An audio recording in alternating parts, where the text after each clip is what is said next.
The Michael K. Show on Yes is brought to you by Untuck It. Shirts designed to be worn untucked. Shop now at untuckit.com. We're on the road with The Michael K. Show. Today we're live from your mother's house, kitchen, and bar in Long Island for our annual TMKS holiday party.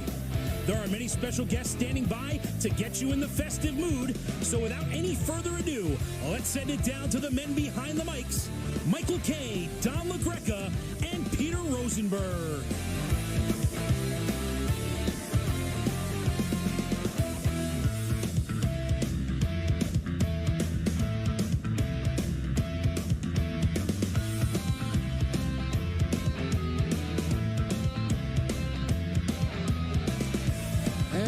Good afternoon, everybody. This is indeed the Michael K. Show, coming to you live from your mother's house. Say what? In Garden City Park, Long Island. It's our yes. annual holiday show. The place is jammed. First off, thank you all for coming. We appreciate it. Great crowd. It's a very festive. This is as festive, as dialed in, and as upbeat an audience I've ever seen for one of the live holiday I tell you, I got here about... You hear that? Look at it. That's all I said. I said nothing. They are lubed up. Yeah. I got here before 1:30 and the place was packed. And everybody was really excited about the show, so I can imagine by now, after waiting as long as they did, they're ready. They are ready. Now, I think I'm ready. in order to kick off the holiday in the proper way... Sure. Unfortunately, on the radio, I'll have to describe it. But, Don, please stand up for everybody to see what you're wearing. Let's see if I can... I'll come right out. Oh, excuse me? Nothing like a holiday event. Here we go. Don is stepping off the stage for people to get a look. He's zipping up. It's, what would you call it, a twosie? It's not a onesie. Yeah, it's like it's kind of like PJs. It's like a hooded PJs situation. Yeah, with Santa's face and snowflakes and green and red and white. It's very interesting, though, because normally when people wear an outfit like that, you picture it being kind of like loose. Right. His is almost like form-fitting, like an outfit he could wear out. This is something you could start wearing regularly. Are you saying he's heavy, or That's not what I was saying. Actually, my guess would be he's in good shape, and so he's not getting the same size he would have gotten. Now, what's the shirt underneath say? Raised by elves. It's an elf shirt. It's not your first elf shirt, right? No. I had worn one the last time we had the holiday party. I had the sweater. You didn't see Elf, Michael? Yes, I did. But then why did you read it like, where's that from? Well, I'm just reading it for the radio audience. They don't see it, so... But you read it without... Casablanca, I get it. Okay. No, listen, I like Elf a lot. I think Don has it very high on the top of his... Right. His Mount Rushmore. Is it your Mount Rushmore of Christmas movies? Yeah, it's right there. Yeah. It's very funny. Right at the top. Now, Michael, you decided to go Hefner. Yeah. Explain. Well, it's Christmassy. It's very holiday-like. It's for those that don't know, it's a burgundy, velour. Yeah, you own velour. it. It's like a tuxedo jacket. It's a smoking jacket. A smoking jacket. And I was looking around for a pipe, and the only ones I found were illegal. I wanted to have like a pipe, like. Oh, that would have been nice. Yeah, but there's no pipe place. And you're like a button-down black shirt. Yeah. With the.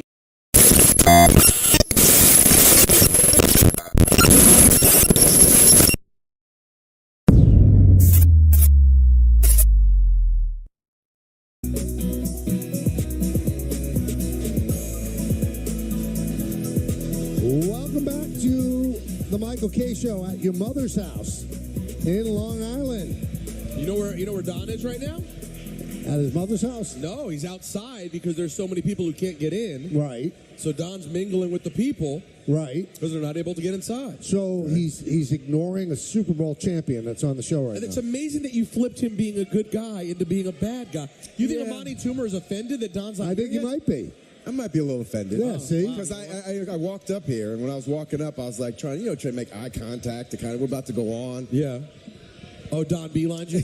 Yeah. Wow. He big timed me. Big shot. Wow. That's surprising. All right, time now for the Amani Toomer Report, brought to you by the New York Structural Steel Painting Contractors Association, Bigelow T. Amani wanted to be so part of this bash that he drove about an hour and a half to get here, Peter. No way. Yeah. Sacrifice. Yeah. Sacrifice for the team. You know, that's always who you've been.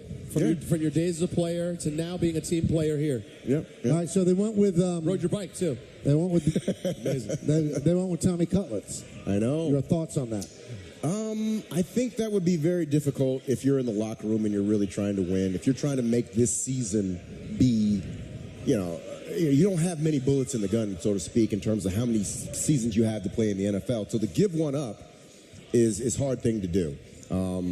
I don't really understand why. I understand they want to give the opportunity to a younger quarterback because maybe he'll develop in his next 4 games and give him something that will make Tyrod expendable, and maybe Tommy will be the official backup, and he'll be on the cheap, and you have it'll take some money out of the quarterback position. I was shocked by it because we talked about it last week. Yeah. Because if you're a coach and you're still mathematically alive, I think there's an obligation to see that through. I'm 100% with you. And you know what happened with the whole Kurt Warner thing? You guys were ticked off because you felt like you were giving up on a 5-4 season. Yeah. I don't think that's it. I really do believe they looked at the film and really felt like maybe Tommy DeVito gives them a better chance to win. Maybe Tyrod's still not 100%. It's not like he lit it up, Amani, when he was here. He wasn't throwing touchdown passes. So is it possible, as crazy as we think it is, that they believe Tommy gives them a better chance to win against the Packers? I don't think so. Because the offense didn't start looking good until they put in Tyrod Taylor. There was a notable difference between Tyrod Taylor and how effective and how efficient he was with the ball, getting the ball out of his hands. You started to see Jalen Hyatt started emerging. Darren Waller started to emerge. Shepard started to emerge. All these guys started to make plays because I think a lot of the times when you have Daniel Jones, he's a great athlete, and the great athlete could be to his detriment. He holds onto the ball too long and trying to make a play when there's a simple play, a check down. You got to get the ball into somebody's hands so that they can, do something with it. Yeah, this is a really tough one because I agree. Things started moving smoother the second Tyrod came in. Absolutely. Danny DeVito. Tommy DeVito. I don't think they saw Danny DeVito. No, it was unfortunate. If he was younger. But Tommy DeVito is more of a spark, I will say this, for the fan base. Okay. Right? Yeah. I personally will be more interested, and I'm not a Giant fan, but from a sheer interest standpoint, I will be more interested on Monday night to see Tommy DeVito play because I've seen Tyrod play a million times. Yeah. But I also think Tyrod's definitively a better quarterback right now than Tommy DeVito is. Yeah. But I guess really what it comes down to is, do they care about this season or not? That's what I think it's about. I think they've decided we're good on trying to win out and get in at 8-9. That's probably not going to happen. So let's see if we have a backup. We'll part ways with a very expensive, one of the most expensive backups in the league in Tyrod Taylor. And we'll get ourselves a nice cheap one in Tommy DeVito. I think that's what we're talking about here. We're talking about the Giants trying to, find a way to make their future a little bit more flexible by cutting out some of the fat that's in that quarterback room. It has nothing to do with how good Tyrod Taylor is. This is the business of the NFL, and this is how a lot of decisions are made. There's a lot of players that are older, but because they garner a higher paycheck, they would rather roll the dice with 3 players and pay them the same amount of money as they're going to pay this older player. So this is kind of how the NFL's worked for a long time. The older players, unless you're, producing well above your expectation, they're going to move on from it. How nuts is this, though, guys? So essentially, with the exception of a game and a half, Tyrod will essentially collect dust in MetLife Stadium as one of the more desirable backups in the league. Yep. As the team across the hallway would have had a completely different season if they could have just walked over and taken Tyrod Taylor and added him to that roster. It's unreal. It really is. Or if the Jets would have made a decision to bring back Flacco? Joe Flacco. I know.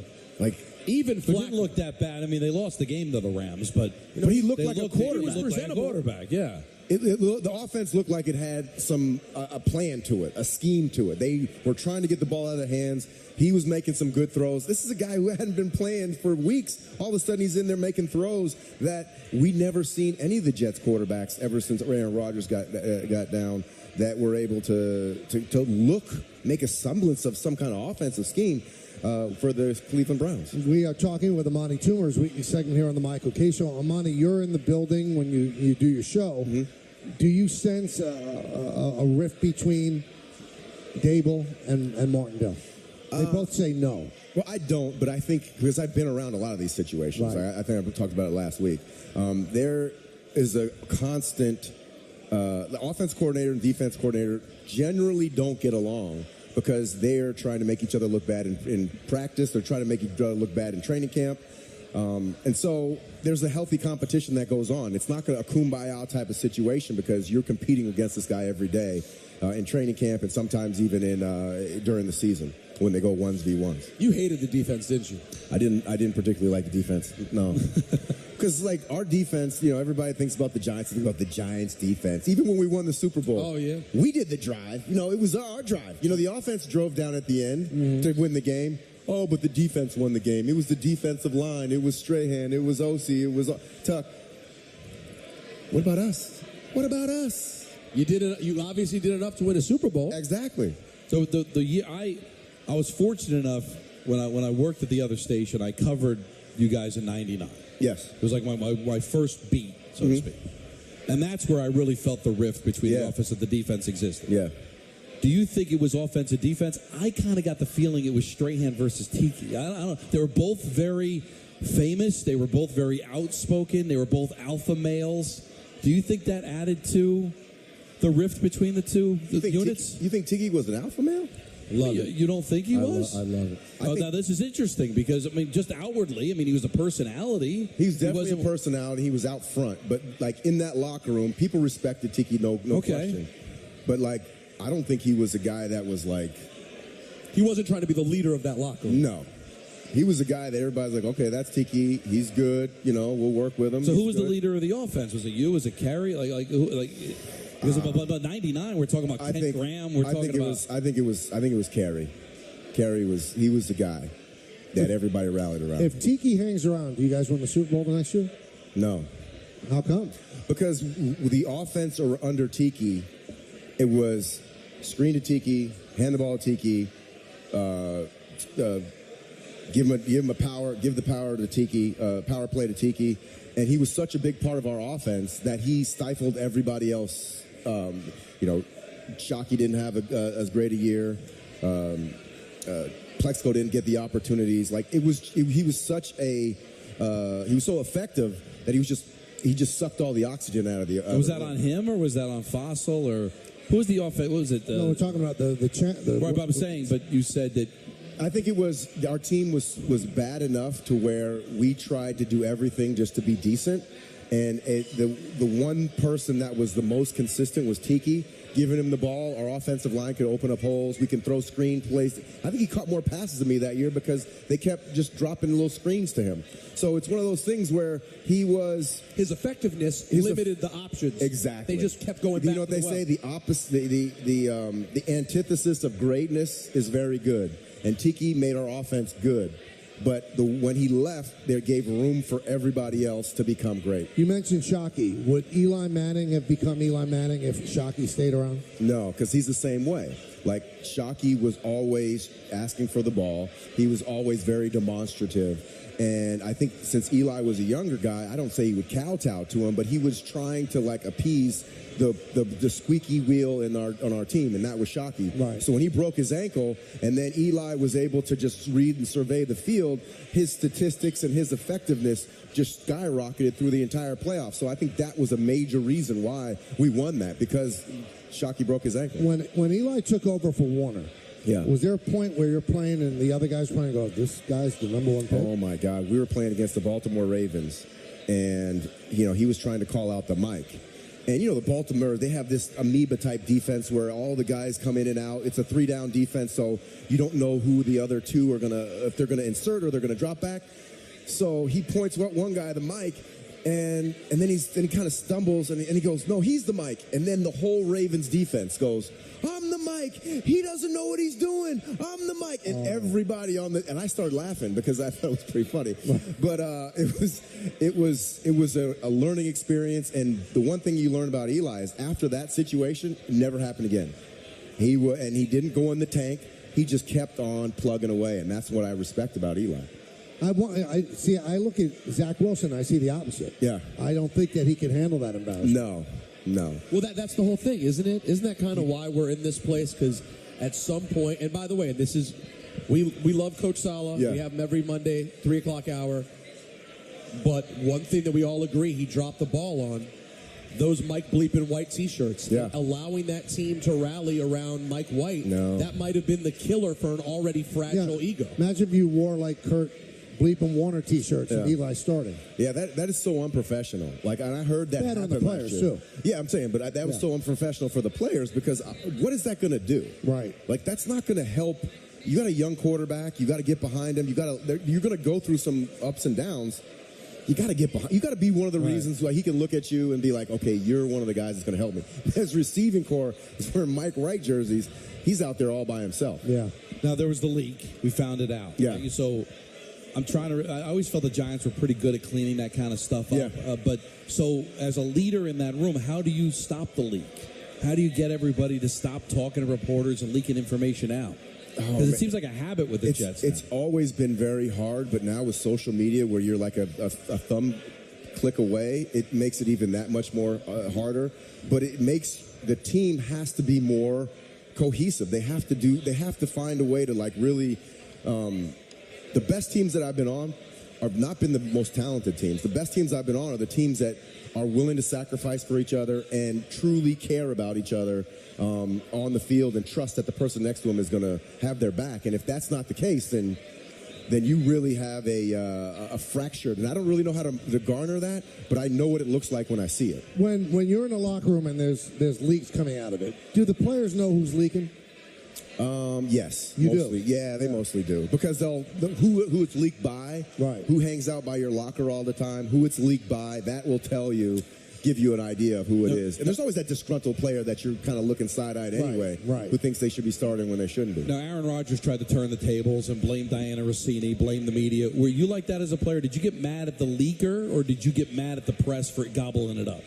Well, you can't get mad at the press. They're doing what they do. Like they're trying. Plenty of players do, though. Yeah, because they don't want accountability for some of the things that are said and are done. I feel like if you're a player and you're leaking, you're not trustworthy to be on that team, and a lot of players are going to look at you sideways, and that to me is something that I always prided myself on. That whoever I played with, they would respect me as a person before any of this football stuff. And I don't know if that's the case for some players who feel like it's like they're going to get something, like they're going to get somewhere by giving information to the media. It's just the risk versus reward. It doesn't seem like there's enough payoff to me.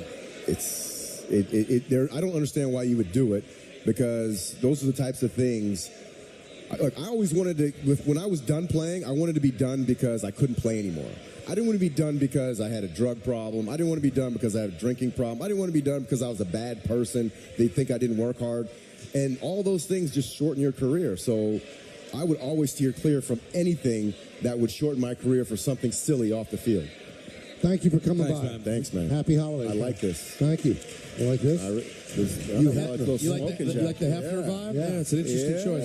You like Don's outfit? Not really. Listen, he's honest. He's honest. That's the Amani Toomer Report, brought to you by the New York Structural Steel Painting Contractors Association, adding a little color to the Big Apple. It looks good on him. And Big Blue Tea, who encourages you to grab a mug and tea proudly. That's 2 weeks in a row. Amani just carpet bombed me, and now carpet bombed You're next, next week. I got You it. are next. Oh, I'm looking at the Gucci. Okay, all right. I see what you. Oh, I like the AG jeans. Okay, I see it. You can't hide money, right? A lot of money you on can't that hide bottom. money. A lot of money. You can't hide it. No, money don't lie. All right, speaking of which, let me get some more. Jack Daniels, as always, made great.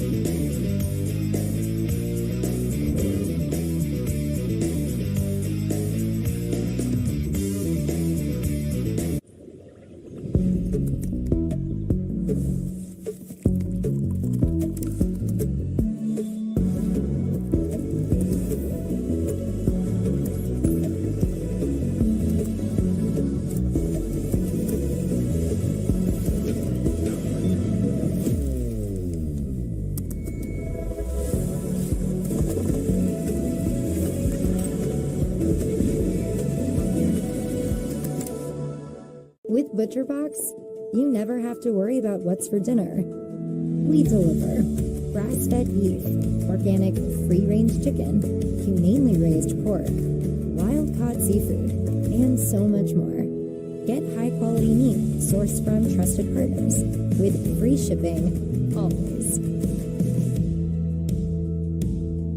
Sign up today and get free chicken wings for a year. ButcherBox. For far too long, millions of Americans have been strapping on uncomfortable work boots pushed by out-of-touch corporate types. Hey! To design boots and apparel that hardworking men and women actually want, you have to get on the job site and listen. And that's why Brunt names gear after guys like us. Apart from making our boots and apparel innovative, reliable, and insanely comfortable, we back all of our gear with a 30-day on-the-job risk-free trial. You deserve better. You deserve Brunt. Try any of Brunt's gear on the job for 30 days risk-free. There are a lot of us now, and it means so much when we can all be together, especially when we can do something good, like our yearly service project. We're also running a t-shirt fundraiser through Custom Ink to help raise more money and awareness for the cause. Our t-shirt fundraiser with Custom Ink makes it easy to share our campaign and help our community, and their design services team helped us get a design we love. I'm proud that we can make a difference together as a community. Come together for a cause. Get started today at customink.com. I'm Jessie Dover, co-founder of Dagny Dover. New York isn't for the faint of heart. The gear you carry around not only has to look good, but it has to work even better. That's why we create bags like the Landon Carryall, a bag that allows organizational junkies like me to be ready for whatever life brings. A bag that allows me to feel good about the things I carry. After all, this city is a reflection of who I am, purposeful, resilient, and ready to face whatever comes my way. I like following sports, and I wanted to have a source that would be satisfying, and The Athletic gives me what I'm looking for. There's a plethora of content. There's so much stuff to read, and there's so many different perspectives. How could I lose? I love that The Athletic distracts me in a positive, refreshing, and entertaining manner. I really like that. Boost your streaming experience with live stats on the Yes app. Real-time features like player stats, game leaders, and play-by-play are available now on phones, tablets, and now on connected TVs. Live stats while you stream, now on the Yes app. Did you see that? Yep. Looks like rain. Also looks like McDelivery. Order McDelivery in the app today. It's all about putting in the work. I prepare the same way for the long haul. Tono gives you all those stats to be able to say, how can I continue to get better?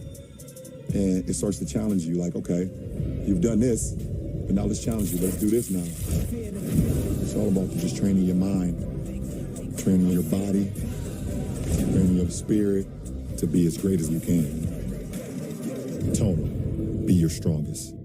'Twas the holidays at DraftKings, and all through the house, slot reels were spinning, jackpots were shouting, presents were wrapped for our players with care, delivering offers all season. Celebrate anywhere. America's top online casino, spreading the cheer. It's holidays on the house. It's finally here. Download the app. Play $5, get 100 instantly in casino credits, plus a share of $5 million on offers this season. The crown is yours.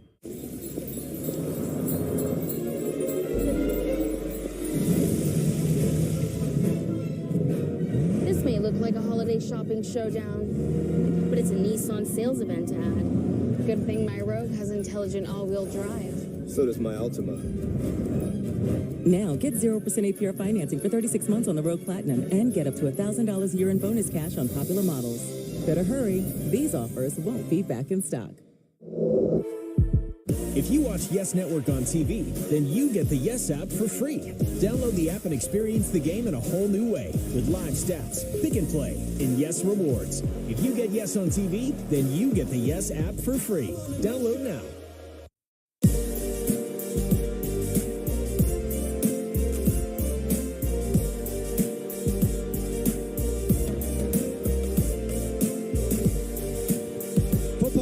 On 98.7 98.7 ESPN, brought to you by Bet365. Whatever the sport, whatever the moment, it's never ordinary at Bet365.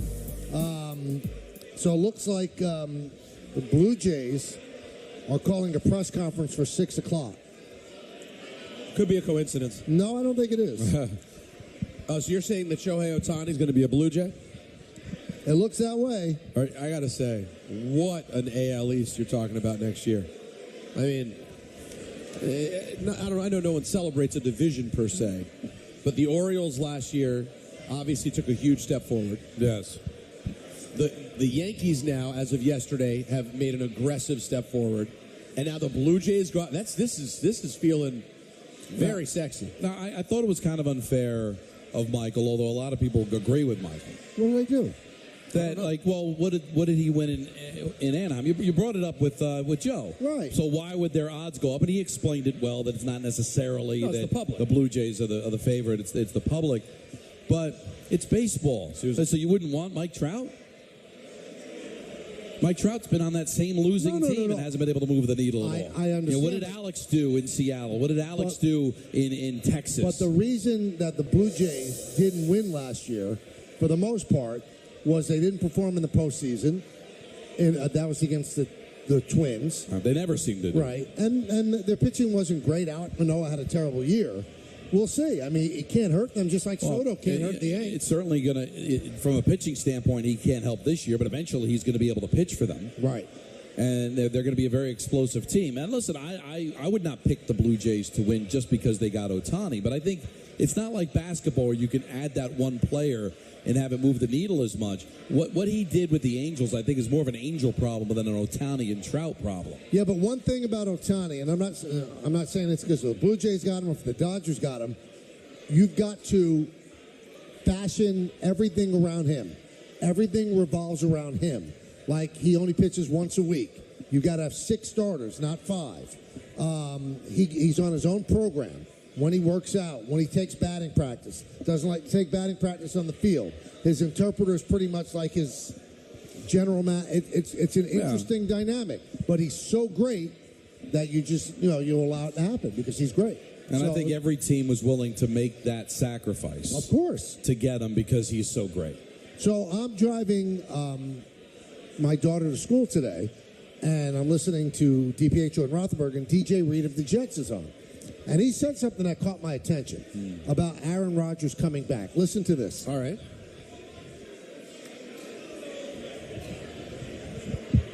Looks likely this year, especially coming on this 5-game losing streak. So I'm not sure. I can't speak for Aaron, but what's the point of coming back to try to play if we're not going to the playoffs? If we were in the playoff hunt, then, we'll be having a totally different conversation right now. If he felt good and the doctors cleared him, I could see him stepping on the field to see if he could play, but I just don't think the risk is worth it with how the season is going this year.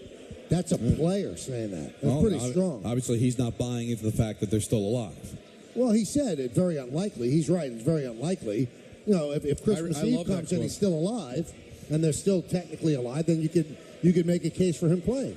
That was called reasonable words from a reasonable man. Right, but it is interesting. We were just talking about the Giants, and why would you start Tommy DeVito over Tyrod Taylor if Tyrod gives you the best chance to win?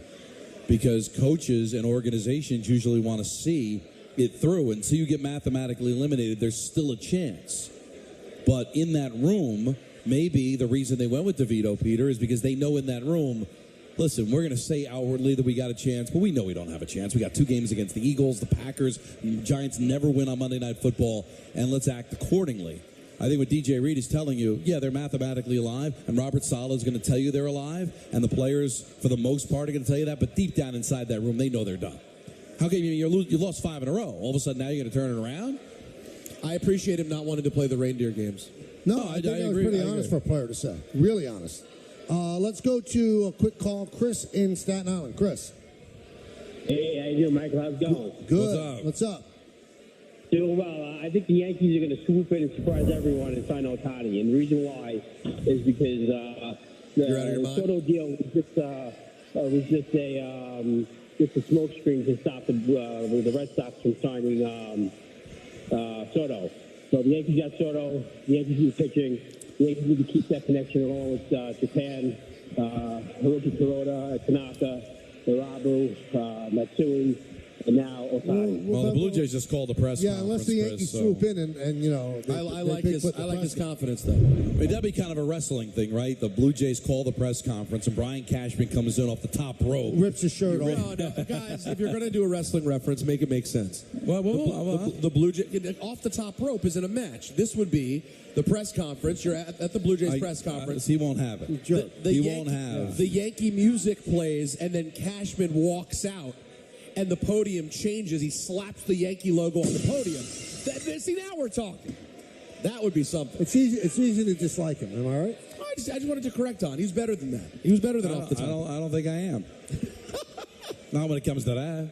Hey, it's Michael K. I love when I get to talk about our friends at PC Richard & Son. It's a local company.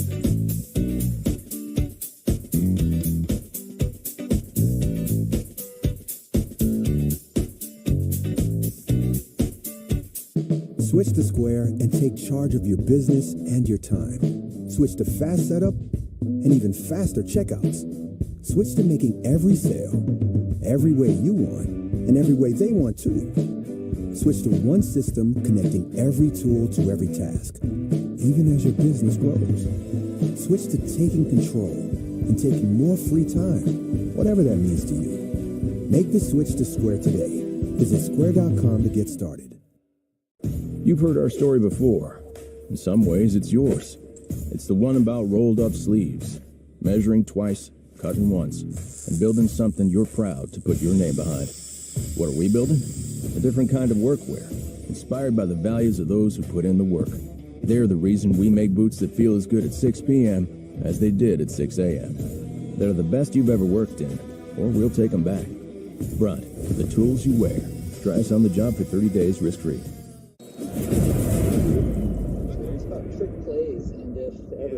Local hero, national champ, now he's home and expected to safely come back and continue to go forward with hope as the plan. What's up, guys? I wish this was in person so I could buy each and one of you a beer or something. Let's play the game. Am I dreaming or can we actually win this thing?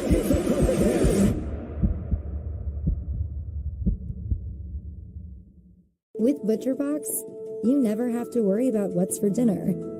We deliver grass-fed beef, organic free-range chicken, humanely raised pork, wild-caught seafood, and so much more. Get high-quality meat sourced from trusted partners with free shipping, always.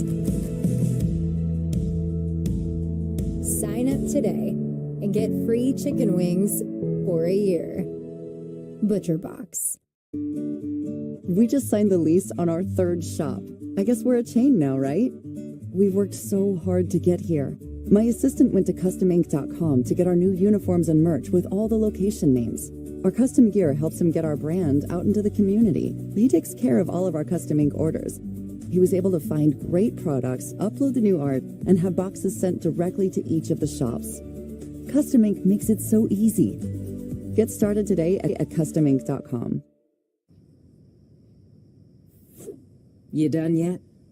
It's 2 a.m. Why are you still scrolling through videos? You're not paying me overtime here.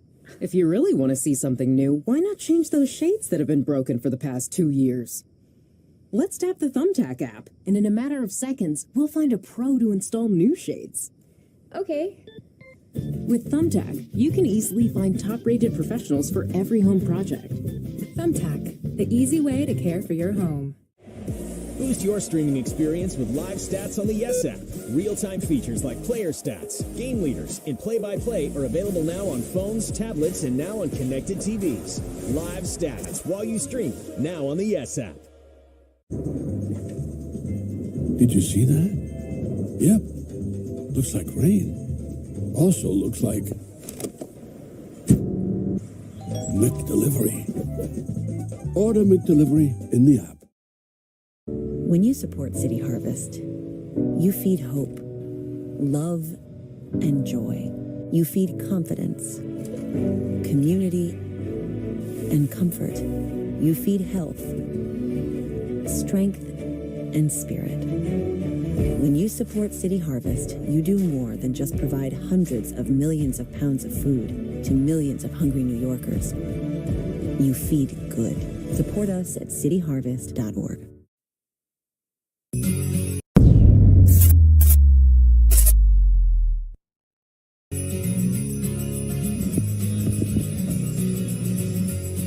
What a great crowd here at your mother's house in Long Island. Well, I'm kind of blown away by who we have. I know we I didn't get to say hello. star, and then there's another. Rick. Oh my goodness, Rick DiPietro, everybody is in the house. You can't really hug me to have a bad back. Don't hurt his back. Oh, I love this man. But Michelle Scalisi's. I know. I couldn't believe it. Come get some. Yeah. Yeah. But we got. Get some. But we got Rick, and we can't make Rick wait. No. Rick's a great man. But just. There's say Michelle hello. There she is. Scalisi. Oh, Michelle Scalisi, everyone. Michelle Come Scalisi. get some. Come get some. She's wearing a shirt that says "Come get some." I know. We got to get one of those shirts. Yeah. It's good to see you, Michelle. Rick, how you doing? I got a shirt just like that. Yeah? Not spelt the same. Really? Why? What did I say? S-U-M, he meant. Yeah, that's what I meant. Yeah. S-U-M. Come get some. Yeah, kind of. Rick, how you doing? I'm doing great. Yeah? Yeah, I'm great this morning. That's funny, Don. I'm sorry. At least we heard something at some point. Well, I want to just tell you that because I'm me, I didn't hear you, and I got upset, and I text Ray what's going on. Yeah, I got. Well, that's how I feel when you guys do baseball. I'm like, is Peter on the show? Where's Peter? Oh, there he is. There he is. Locked and loaded. Right. You mentioned Commanders, and he's like, he comes in. Sam Howell's the best. He comes in so hot. He really does. I was going to bring you guys presents. I didn't have time to stop. It was a lot of traffic. No. We don't need. Did you see that Michael eat a tortilla chip? I did see that. Yeah. I can't believe that's your first tortilla chip. Yeah. That's an odd unfortunate. person. Now, you want to know the craziest and most saddest and most unfortunate part of it all? Yes. The remnants of the chip. He didn't even finish one chip. He didn't make it through one full tortilla chip. Okay, here's the thing. I understand that the spinach could be a little intimidating. A little bit. Yeah. Artichokes too. Tortilla chips could be one of the greatest. Yeah, it really is tremendous. I love snack Fritos. foods of all I time. love Fritos, Fritos and I love Dipsy Doodles. What are you doing, Peter? He's trying to fix the set. I'm trying to fix the set.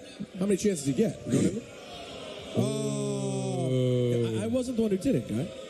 Who broke it? Look at you with your bougie Gucci scarf, too. God broke it. And a Gucci sweater. Is this a Gucci sweater, too? Yeah. Come on. Wow. It's the only red and green thing I had. And his jeans This are is like what happens when you have 57 jobs. His jeans are about I'm like $300 going through too. Twitter the other day. He's like, oh, there's a podcast with Peter and Michelle Beadle now. But doesn't it look like he stole that at Chico Resh's locker? That's not nice. No. Did you hear? No active devils could afford this sweater. I mean, I know that you listen to the show a lot. I do. We a lot. appreciate it. Yeah. But we caught your morning partner in a lie. Today? Yes. Oh, yeah. That's unfortunate. How about this animal, right? So We're talking about Dave Rothenberg. So so the whole fiasco happens this morning, right? So it's like we have this plan, everything's in place, and he's like, okay, I'm gonna go in. Gets in the studio and decides he's gonna tell everybody. I didn't have time to put underwear on. Just the only thing separating me from you right now is these thin sweatpants. Oh, sweatpants. Too. Sweatpants. And by the way, he's got to be lying, right? Oh no, he was serious. How much time does it take to put on underwear? I mean, I don't know. I don't know what kind of underwear he wears. Well, yeah. I mean, listen, if you said Dave Rothenberg was putting on a hoodie, I would say that's smaller than double XL. It could take an hour. Underwear shouldn't be hard. Well, here's the thing, though. I mean, we all try to figure out how Sherry is with Dave. Yes. I think that could be the reason. So maybe to maneuver around that takes a minute. What, you think so? Listen, what else could it be? I was going to suggest that he needs to sit down to put them on. And it just takes time. To put what on? He sits down to put his underwear on. He's on one leg at a time. Now, I promised I wouldn't say anything nasty. So here's the story. When he was originally asked to attend with you and support the K holiday party, he said he was not better. It's 2023. You have to be very mindful of everybody's religious requests. So he says, of course, Dave, we wouldn't keep you away. We know that you're practically a chassid, so we want to make sure you're home with your family. Except the only problem, Rick, is that the first night of Hanukkah was yesterday, not today. He's a fraudulent liar. And now he's not just lying to John Winthrop. He's lying to Hashem, to the Lord. Wow. Yeah. Big lie. Listen, I feel the way I got to tell you, too, because when I went to Alex's bar mitzvah, no candle. Every single person at the bar mitzvah got a candle, not a candle. You didn't get a candle? Not one candle. Grandma Bubbles got a candle. Everyone got candles. Everyone that Alex ever played sports and went to school with, all candles. And you pretty much made his career. And you were waiting for that moment where Alex does the obligatory, it has to be the same tone every time. Right. He's our favorite, and don't call him late, though. I'm so happy to welcome Uncle Rick DiPietro. Yeah. And that's what you were waiting for That's moment. That's it. Oh, that's all I wanted. So No candle. And you didn't get it. Nothing, not a candle. And I bet you gave a nice gift. No one knew. Beautiful gift. It must have been a podium-level gift. It was nice. Yeah. Did you sense that Dave was sincerely touched by the level of my gift? I put in a strong effort there. I think he was, yeah. Well, he was turned off originally by Ben's gift. I know. We've heard. We won't go through that again. No, we so don't want to. he was very happy with the second one. Okay, Yeah. good. I don't know why the son wanted Darren Waller's. He may be a giant for one But season. I mean, he had to be happiest with all three of our gifts. He didn't have to do a plate.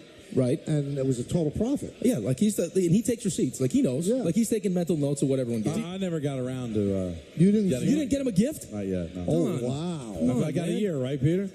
This is not like your anniversary. This is you need to. Are you people hearing what just happened? Casually? No, Michael. Make a scene of this. No. Don, by the way, I don't care that you did it. I think you're fine. Take your time. But for the things I've suffered through, when was the bar mitzvah? A couple months ago, wasn't Yeah, it? but you did it on a wedding. Yeah, and you sent it to the venue. Wait. Hold on. You sent it to RJ's venue. No. Some caterer has it. Hold on. Two things. Number one, we're not talking about the wedding. Right. You crushed me for the bar mitzvah because you said the amount wasn't enough. Right. At, I think, whatever it was, $160 or whatever It was like it was. 30. So, no, it was an 18. It was 180. Right. Oh, that wasn't enough. I got crushed multiple times on both shows. Don just casually revealed there's no gift. Turn around and hold this man accountable the way you did to me. No, because he will send This is, you know what? This is what I have to built deal up with, people. equity. This is Don's what it built is. up equity. And also, I didn't attend. You attended. Yeah, you the did first go. bar Now, mitzvah. that's the best argument you've had. You did go, and you went to the wedding.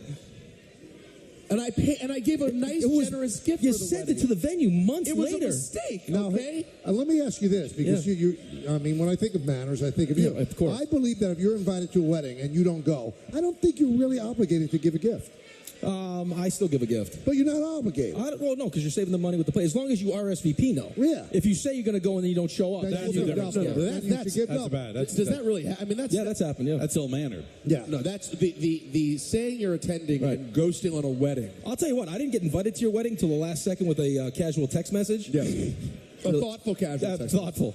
I still feel guilty I didn't get you a gift. Oh, Very guilty. Really don't. You really I'm should. surprised you didn't. Well, that's why I was going to bring a present today. I was going to get some batteries for Natalie, but I didn't have time. Oh! See how I weave that one right in like that? I can't believe you guys popped for that. I can't believe he popped for that. That's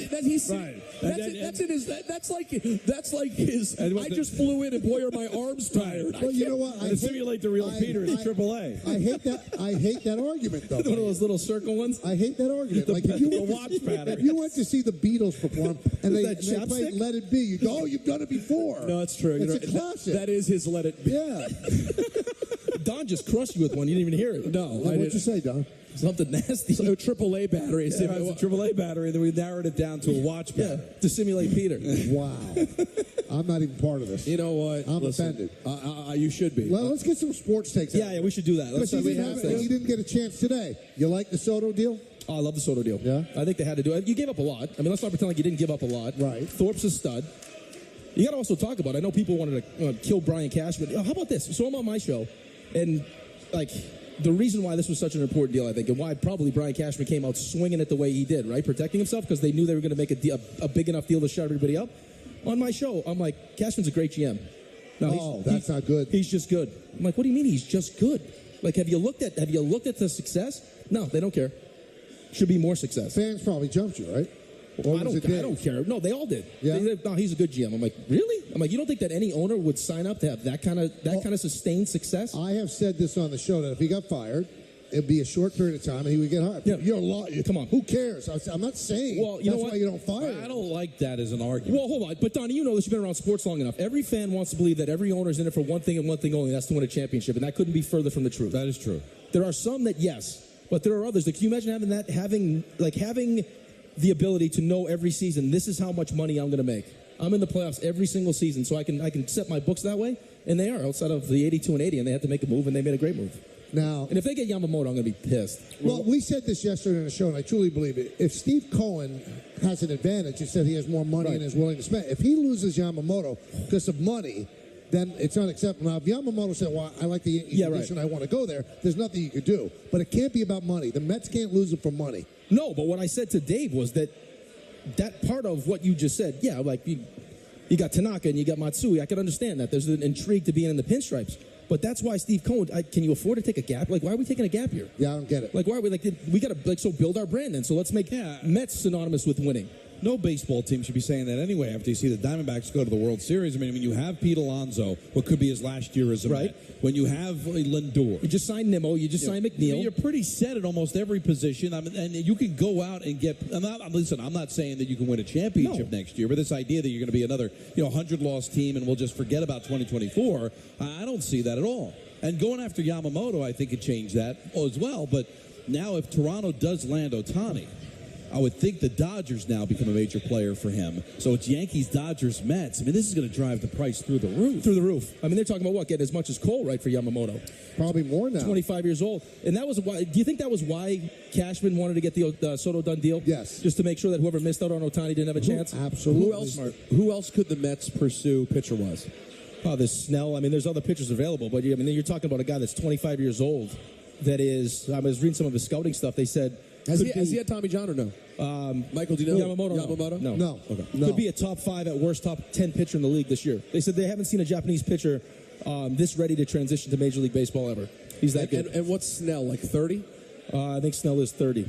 29 or 30. So yeah. I mean, but you're right. They have to go get something. The idea that Steve Cohen would take over now, all of a sudden they become the patient, slow build Mets doesn't really make sense. Though they do have a lot of replenishing to do in the minor leagues. That's something that's going to take time. Well, which is 31, by the way. 31. Well, which was what they did, right? So they had, he said hope is not a strategy. So instead of doubling down, okay, let's just at least try to make the playoffs, he said, no, I'm going to use my greatest strength, which is the money, and I'll buy prospects.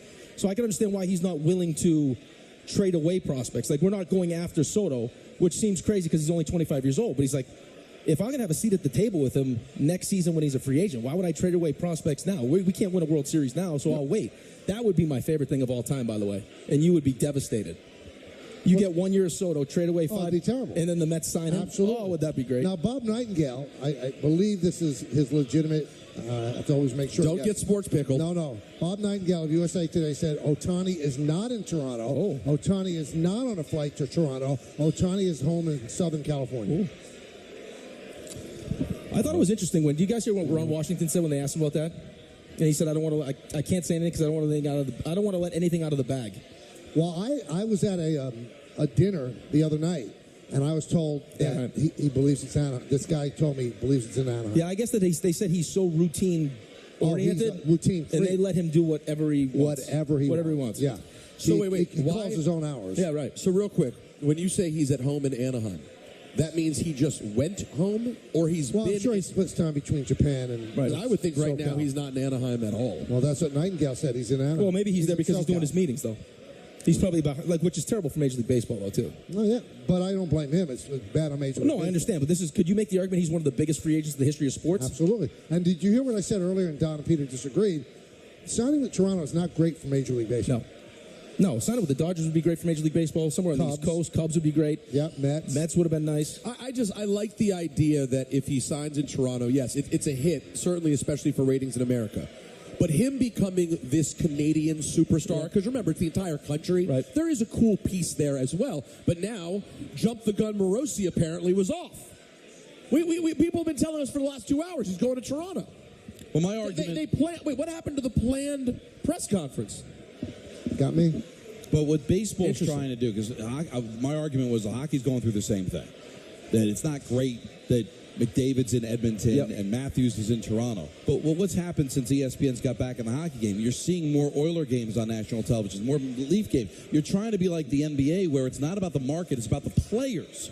So if Ohtani and the Blue Jays are good and they're on Fox, they might get a rating just people wanting to watch Ohtani play. The problem was not that Ohtani was in Anaheim. The problem was, though, Anaheim wasn't any good. They weren't playing big games. They weren't playing in the postseason. If you want to try to break from being a regional sport, Rick, that you got to be able to promote the stars, and then it shouldn't matter where they are. Well, I think the problem, though, is when you're on the West Coast, you're like, I love baseball, I love hockey. You know how much I love hockey. But if you're on the West Coast, especially what time I have to work, it's like a commitment to stay up. You're almost at the mercy of that team being good enough to make the playoffs so everyone in the country can watch them play. But it doesn't seem to hurt the Lakers and LeBron James. It didn't hurt the Dodgers' popularity all those years. But remember, we always say this about baseball players, too. Getting people to obsessively watch Shohei Ohtani. I'm very in on Ohtani. Yep. I very rarely make time to watch a guy. You get a few at-bats. You get to see him get the ball a few times. It's not the same as staying up to watch Zion Williamson last night, if that's what you want to see. I've always said that's the fundamental problem that baseball has to deal with. I don't think it's solvable. The last 5 minutes of a game, the ball's always going to be in LeBron's hand. Always. Ohtani might get up in the 7th, you might not see him in the 9th. So the greatest player is not up in the biggest moment. That's just the way baseball is. So it's a great point and such a bummer. You could miss an entire game. You're like, oh my God, the Lakers are on? Let's catch the last 5 minutes. I'm going to see LeBron. But you know what you're going to see, and then it's not even official yet. We don't even know if he's going to sign with the Blue Jays. But they kind of have a cool logo. They've been a good team for a while. You'll start to all of a sudden see Blue Jay fans kind of popping up in the States. Like you'll see the people buying the jerseys, buying the logos. That's kind of where we are in the world now, where we're not just, I got to root for the teams in New York. I mean, that's the one thing football always had. Growing up in New York, there was always Cowboy fans and Steeler fans. Well, that's what every sport's longing to do, and maybe you could see where the Blue Jays become a really popular team, and it helps. But my rebut to that is they won 2 straight championships. Their games were never on Fox. They were never on ESPN. You're not going to split the audience because baseball's a regional sport. No matter the biggest store in the world, Yankees and the Red Sox draw the most on Sunday Night Baseball. Yankees, New York, Boston. That's it. And other teams are right, but baseball fans are not tuning in to watch Aaron Judge. And they're trying to break that. The same thing happened in hockey. Where the Winter Classic is always some combination of the Flyers and the Rangers and the Bruins and the Red Wings and the Blackhawks. Like now, you want to try to break through that. And it was 30 years ago that Toronto won the back-to-back World Series. And who's their best player at the time? Joe Carter. But now you're talking about a transcendent player that people, no offense, Peter, like Peter, you went out and bought an Angels jersey. I did. Like, because Ohtani was somebody that attracted you. Got it right. Believe me, there are a lot more people like Peter than the diehard baseball fan that's crunching numbers and watching games all the time. You want to try to captivate those types of people. Their money's just as green. They've got eyeballs that can watch games just as well as diehards can. If he goes to Toronto, Michael, I'm dusting off my Cito Suck shirt. It's time. Yeah, interesting. Do you remember that shirt or no? I remember it's because he didn't pitch Messina in the All-Star game. They don't give these jobs. I was making sure, and that was when the Orioles were good, and the Orioles and Blue Jays were at each other's throats, and in Baltimore, everyone wore Cito Suck shirts. So you've got Soto with the Yankees, and let's say that Ohtani ends up in Toronto. We don't know. The Orioles are going to be good for a long time. And you got Toronto, you got Tampa Bay, and who's not making the playoffs? Is it the Yankees again? Is it Tampa Bay? Because they're trading Glasnow? Well, they're talking about trading Rosarena, too. Yeah. Which is crazy with no Wander Franco. Who knows what's happening with Wander Franco? Right. All right, so do you believe that your buddy Zach Wilson going for 450? No, I've always agreed with Don. I think that Zach is the ultimate kind of YOLO quarterback, where it's like and why this hasn't worked. Nathaniel Hackett's offense is a very timing-based offense. It's like get the ball out of your hands, and he's more. So you believe? So you hope it is? Well, let's play. We need proof of it at some point. Well, but yeah, I mean, he's going to have as much fun as he's ever had. And then Robert Sala's talking about he's just going to be slinging it around the field. No, that part's right. But Nathaniel Hackett. Yeah, no, I don't think we only believe it's that if Rodgers comes in and all of a sudden it looks good. Otherwise, the guy just doesn't know what he's doing. Yeah, see, the only thing I don't understand is, and I feel bad for Robert Saleh just because the quarterback play's been so bad, but some of his press conferences is like, well, we always knew that Zach was our best option. Well, I mean, if that's the case... No, it's a tough week. If Zach Wilson's your best quarterback and Joe Beningo's your best friend, it's a really tough couple of weeks. You know what I mean? I said that to him when we went off to Jets camp. I'm like, what are you doing taking Joe Beningo out to golf? He's like, well, I just said that? Yeah, he's like, well, I was like, I like to golf. He's like, well, I just wanted to get to know the personality. I'm like, no, it isn't. It's the same reason why they made me take a Newsday reporter out to golf is because he was killing me in the papers all the time, and they thought it would kind of... There'd be this new relationship where he wouldn't be as harsh on me. You do believe? You play hockey? When you were yeah, like every goal, like he just for some reason had it out for me. Like everything, like if it was was this Alan Hahn? No, it wasn't Alan. But it'd be like a screenshot through 5 people, and he'd be like, DPH letting us. The second goal was soft, and I'm like, what is this guy doing? So like take him out to golf, schmooze him a little bit. How was that? It didn't work. I tell you, it didn't work. Didn't work. No, it was the most painful 3 hours of my life, and it didn't work at all. So do you think the Jets were the ones that say, hey, go talk to the media, get to know the media, play golf with guys? Yeah. Yeah, because he's the one that's always screaming, Coach got to go, we got to fire Saleh. Yeah, but he has a Saturday show. Yeah, at this point, he's not even on every day. Yeah, well, I still think that he's kind of like Dave is the Giants. Right. I think that Benningo's kind of like the de facto voice of the Jets. So he admitted that Zach always gave the best chance. Right. To win. Yes, yet they benched him. Right. So obviously influenced by the fans and the media saying bench Zach. But who's more apt to be affected by what the fans say? Woody. Robert Saleh or Woody? Woody. So doesn't that engrave the idea that everything's Woody's pulling the strings because of his relationship with Zach's family, and Saleh's stuck? Because whenever I interview Robert Saleh, and you listen to the interview, I feel like I'm interviewing the wrong guy. I'm asking questions that are pertinent, but he doesn't have the answer because he's not the one pulling the strings. And it stinks because he's going to end up losing his job because of it. Well, that's again how I came to the realization, I guess, that it wasn't Robert Saleh, because me and Dave would go back and forth, because Dave's like, he wants to blame everything on Saleh, and I get it. Like, I don't know if Robert Saleh is going to be a good head coach. I think he's done a great job with the defense, but, I mean, he has, like, the penalties are a problem. He always blames the penalties, and that's fine. I mean, it's not like we're not, talking about, we'll have every player on. We have Quincy Williams on. We have, you name the player, we have him on Fridays, and we'll ask him about that. And it's like, yeah, they talk to us about it, but Robert Saleh can't go on the field and change it. But I would always say to Dave, because I thought the second that Aaron went down 4 plays in, that's when Joe Douglas should have made a move. If you didn't think Zach was good enough last year, what happened all of a sudden in one offseason, in 4 plays? Like, if this was like 8 weeks in and now, like, Aaron Rodgers is rubbed off on him and he's just a different quarterback, whatever. But this is 4 plays in. There's only one person in the organization that doesn't risk losing their job if they don't win football games, and that's Woody. Because now you're here, Mike Tannenbaum was on our show, we had Samini. If they lose the last 10, they make clean house. Right. So, if you're Joe Douglas and you know if we have a bad season, my job's on the line, you're definitely going to make a move, no? It makes no sense. The fundamental mistake was why was he the backup? Well, I don't even mind him being the backup. I get in a perfect world, especially if Aaron signed off on it. Like, I can help this kid. I'll play. And you've heard him say it. I'll play 2 years. We'll win a championship, and then I'll go off. Let him be the third quarterback then. But I get the third quarterback's not really getting any work. Fine, then make the third quarterback a veteran who doesn't need the work, but after a week you could bring in. Right, or just go out and get somebody, or even at the deadline go get somebody. We've said this over and over again all year, but you just see it, week after week, whether it's Josh Dobbs or Flacco. Josh Dobbs doesn't look that great now. No, but relative to what we've seen, I bet he looked good this week with Justin Jefferson back. Right, exactly, and or whether it's even Flacco last week looking at least presentable. Well, yeah, we're not asking to win games. We're just asking to look like an actual NFL score more than 9 points. Win last week's game. I honestly think if they'd called Rick could have gone in there and sling it now. You could have slung that thing around from last week's game. Mobility's questionable, but I can sling it. Does it bother you, Rick, that these two jealous mules are so envious of what we have? It doesn't bother me. I get it. No, I understand why they would be jealous. I'm not jealous. I just don't get it. What don't you get? Yeah. There's plenty of. What do you mean? We do this in every live. And Rick, he can't do anything for you, man. I don't need him to do anything. He doesn't need anything. I'm entitled to not get what I don't get. I don't get it. You share nothing in common. What's Rick going to do for me? Maybe we just like each other. You always work at an angle. I have no angles. What angle do I need to work? That's what confuses me, because you don't have. I can walk away today and be fine. You have nothing in common. Zero. Walk right off the set, be done. That's what I'm saying. I don't get it. So that's what you should I'm respect. not saying I'm jealous of it. Then you should get it. Then you I don't get it. But then you should get it, because I don't neither get it, one of us and I can don't gain buy it. anything from each other. I don't get it. We just like each other. All right, buy it. See, but that's the beauty of it. I'm not playing along. But that's the beauty of it. So, because Michael is who he is, there's a lot of people that are out to get something from Michael. Right. I don't want anything from Michael. I want him to return a text. We call, hey, how's it going? That's it. Just a natural, true friendship.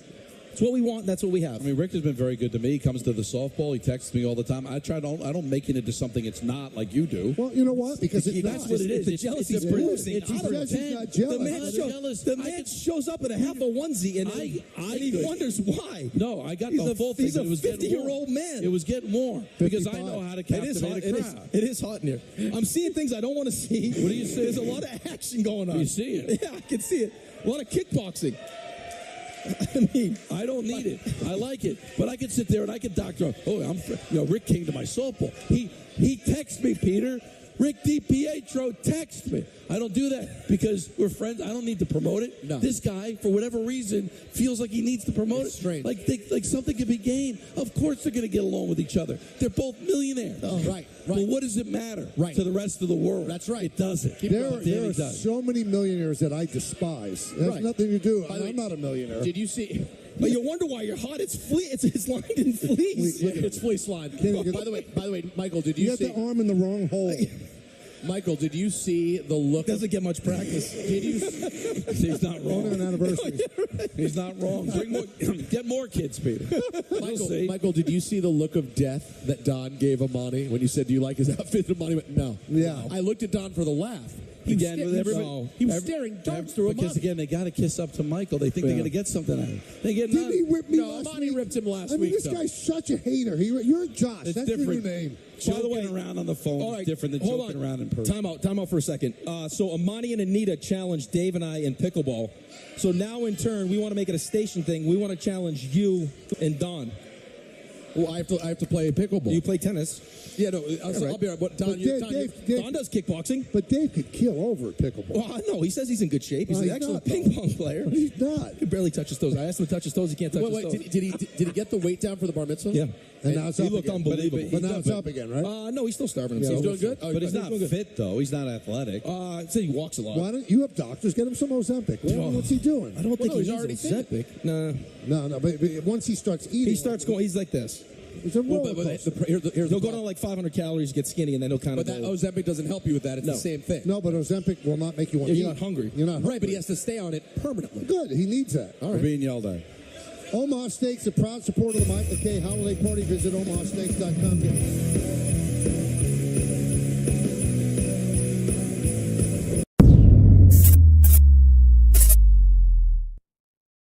Here he is. Hi, Jeff. Hello, Michael. How are you? Couldn't be better. Could not be better. We're getting some phone calls, Jeff, some pushback. Gee, that's a lot to give up. I don't like the fact that he just has 1 year left on his deal. Oh, shut up. Shut up. I don't even want to hear that. You got Juan Soto. Be happy for 1 day, at least. And for every day that you watch this guy, whose numbers are probably like the closest thing we've seen in the last half century at his age to Ted Williams. How about you just enjoy the idea that for 162 games this year, you are going to see him either in front of or behind Aaron Judge. Like, just take some time and think about that. You know, everyone in baseball wants Juan Soto, and the New York Yankees have him. How fortunate are Yankees fans today? You gave up no dude. Like, Michael King has really good stuff. Michael King has never been a starter for a full season in Major League Baseball. Randy Vasquez and Johnny Brito are back-end guys. Drew Thorpe, I think he's going to be a solid big league pitcher, but honestly, like, the upside there, just because of the fastball velocity, unless he's a total outlier, upside there isn't frontline starter. Did you give away innings? Did you give away bulk? Sure. Guess what? The one thing that the Yankees at the minor league level have done really, really well in recent seasons is produce pitching prospects who they can flip somewhere else to get big league players. You know, they did it with Waldichuk. They did it to get Benintendi. They have done a very good job of getting minor league pitchers who strike a lot of guys out and whose numbers are gaudy and who they can flip. So if there's one thing they can do, it's produce another Randy Vasquez, another Johnny Brito, and another Drew Thorpe. I guess it's just you don't know the Yankees fans who call the show. Because Michael and I have been doing this for 20 years, Jeff, and do you think they appreciated all the MVP seasons that Alex had when he was here?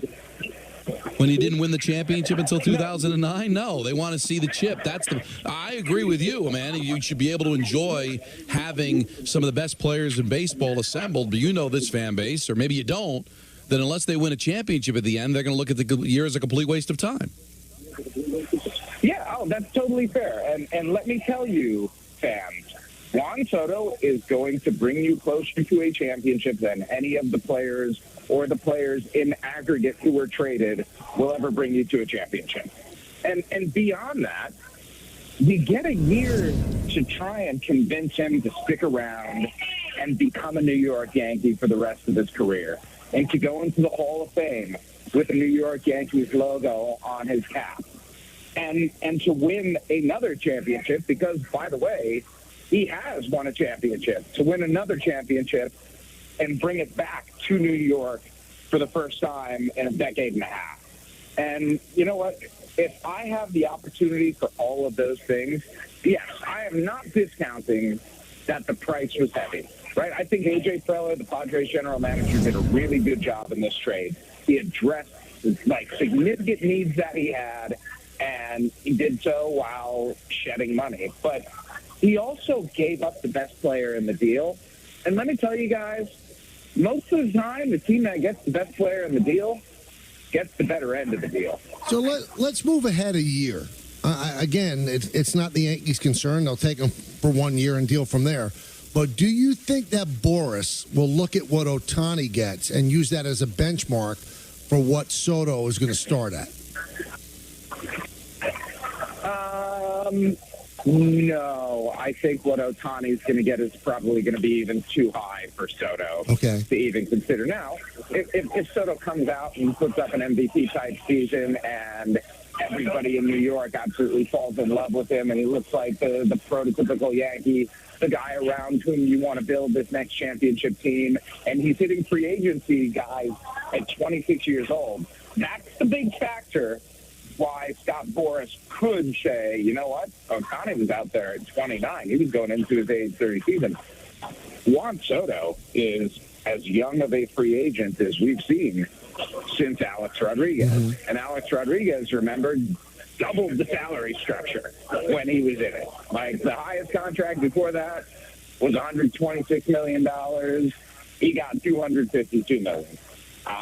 So could he make the comparison to Ohtani? Yeah, of course he did. But I don't know that that is particularly reasonable or that that'll have a whole lot of resonance among the teams that would like to sign Soto, because Ohtani's got two things that Soto doesn't. Number one, he pitches and he hits, or he is going to pitch and he hits. And number two, it's just a marketing factor. Ohtani is an international superstar whose resonance throughout the sport is absolutely unmatched. Juan Soto's a marketable guy, but it's totally, totally different. You're not going to make, significant amounts of the salary back through having Juan Soto on your team like you do when having Ohtani on your team. Is Verdugo a fit for this team forward, or is he just going to be a piece to try to get more pitching?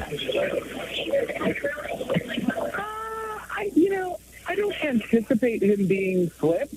I don't know if you guys heard Brian Cashman today, but he said, this is essentially the outfield we plan on going into the season with. But if somebody comes to me and I feel like I can make our team better, of course I'm going to. When that's what any good general manager does, has a plan, executes it, is open-minded about the plan deviating a little bit, but I think this is probably the outfield group you're going to see going into 2024. And look, Ken Rosenthal raised this in a column yesterday. I think the concerns about Aaron Judge in center field are valid.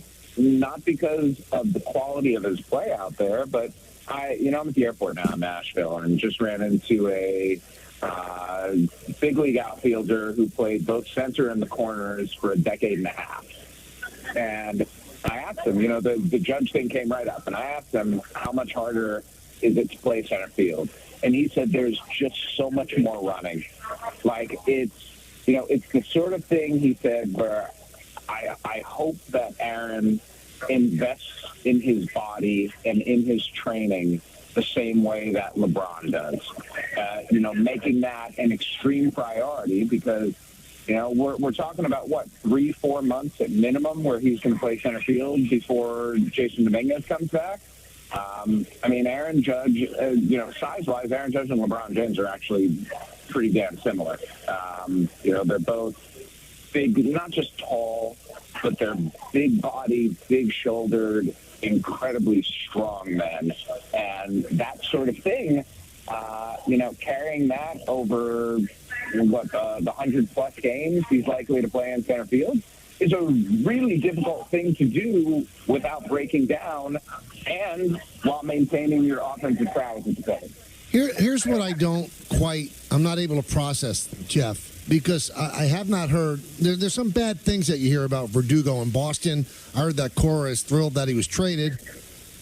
If you knew that Trent Grisham was going to be part of the Soto deal, aren't the Yankees better as a team with Trent Grisham, who's a plus defender in center field, and Soto and Judge in the corners, rather than putting Verdugo into the mix? I know Verdugo is a better offensive player, but your whole defense is better with Trent Grisham in center.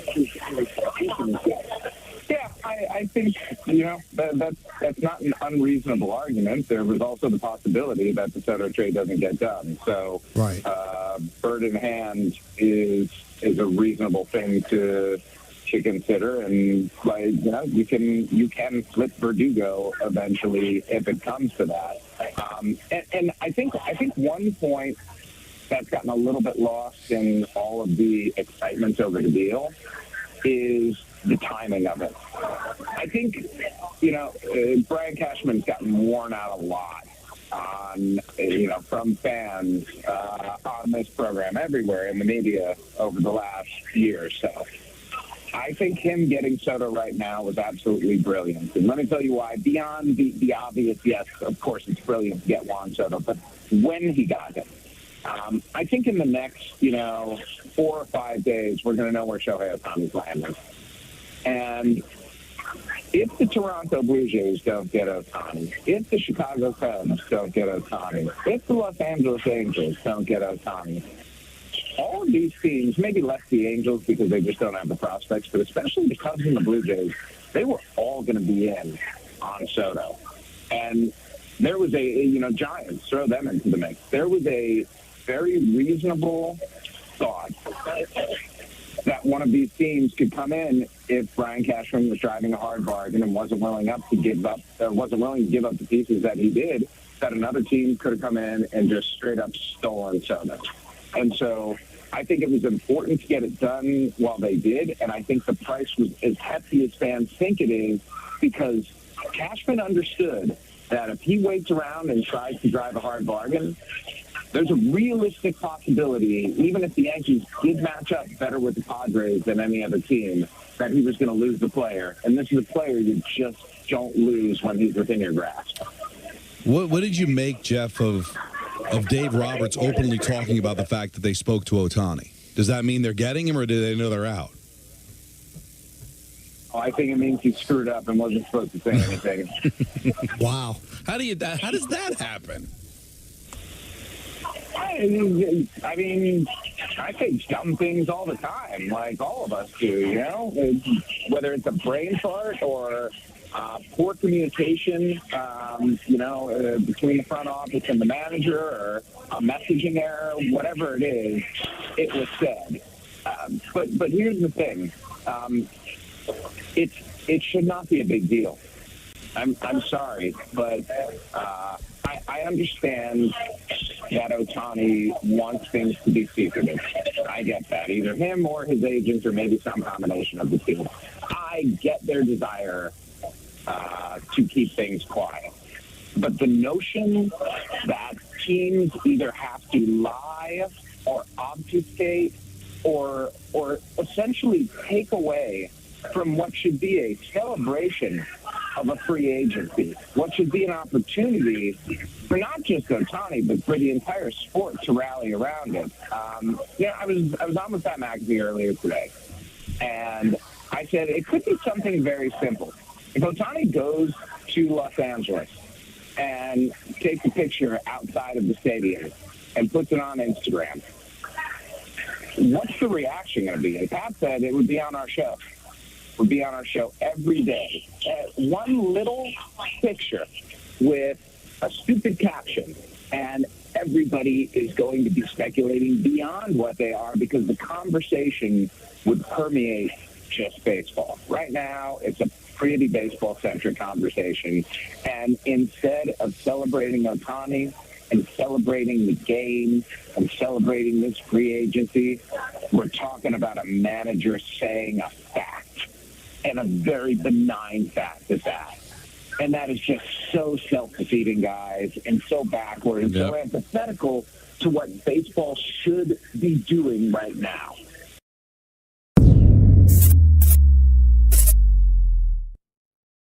because they just dominate the landscape and the conversation. And, the big story reported yesterday that Zach Wilson was hesitant to take the starting job, then was talked into it, so to speak. And the person at the forefront of the story is our former colleague, now with The Athletic, Diana Rossini, and she's nice enough to join us now.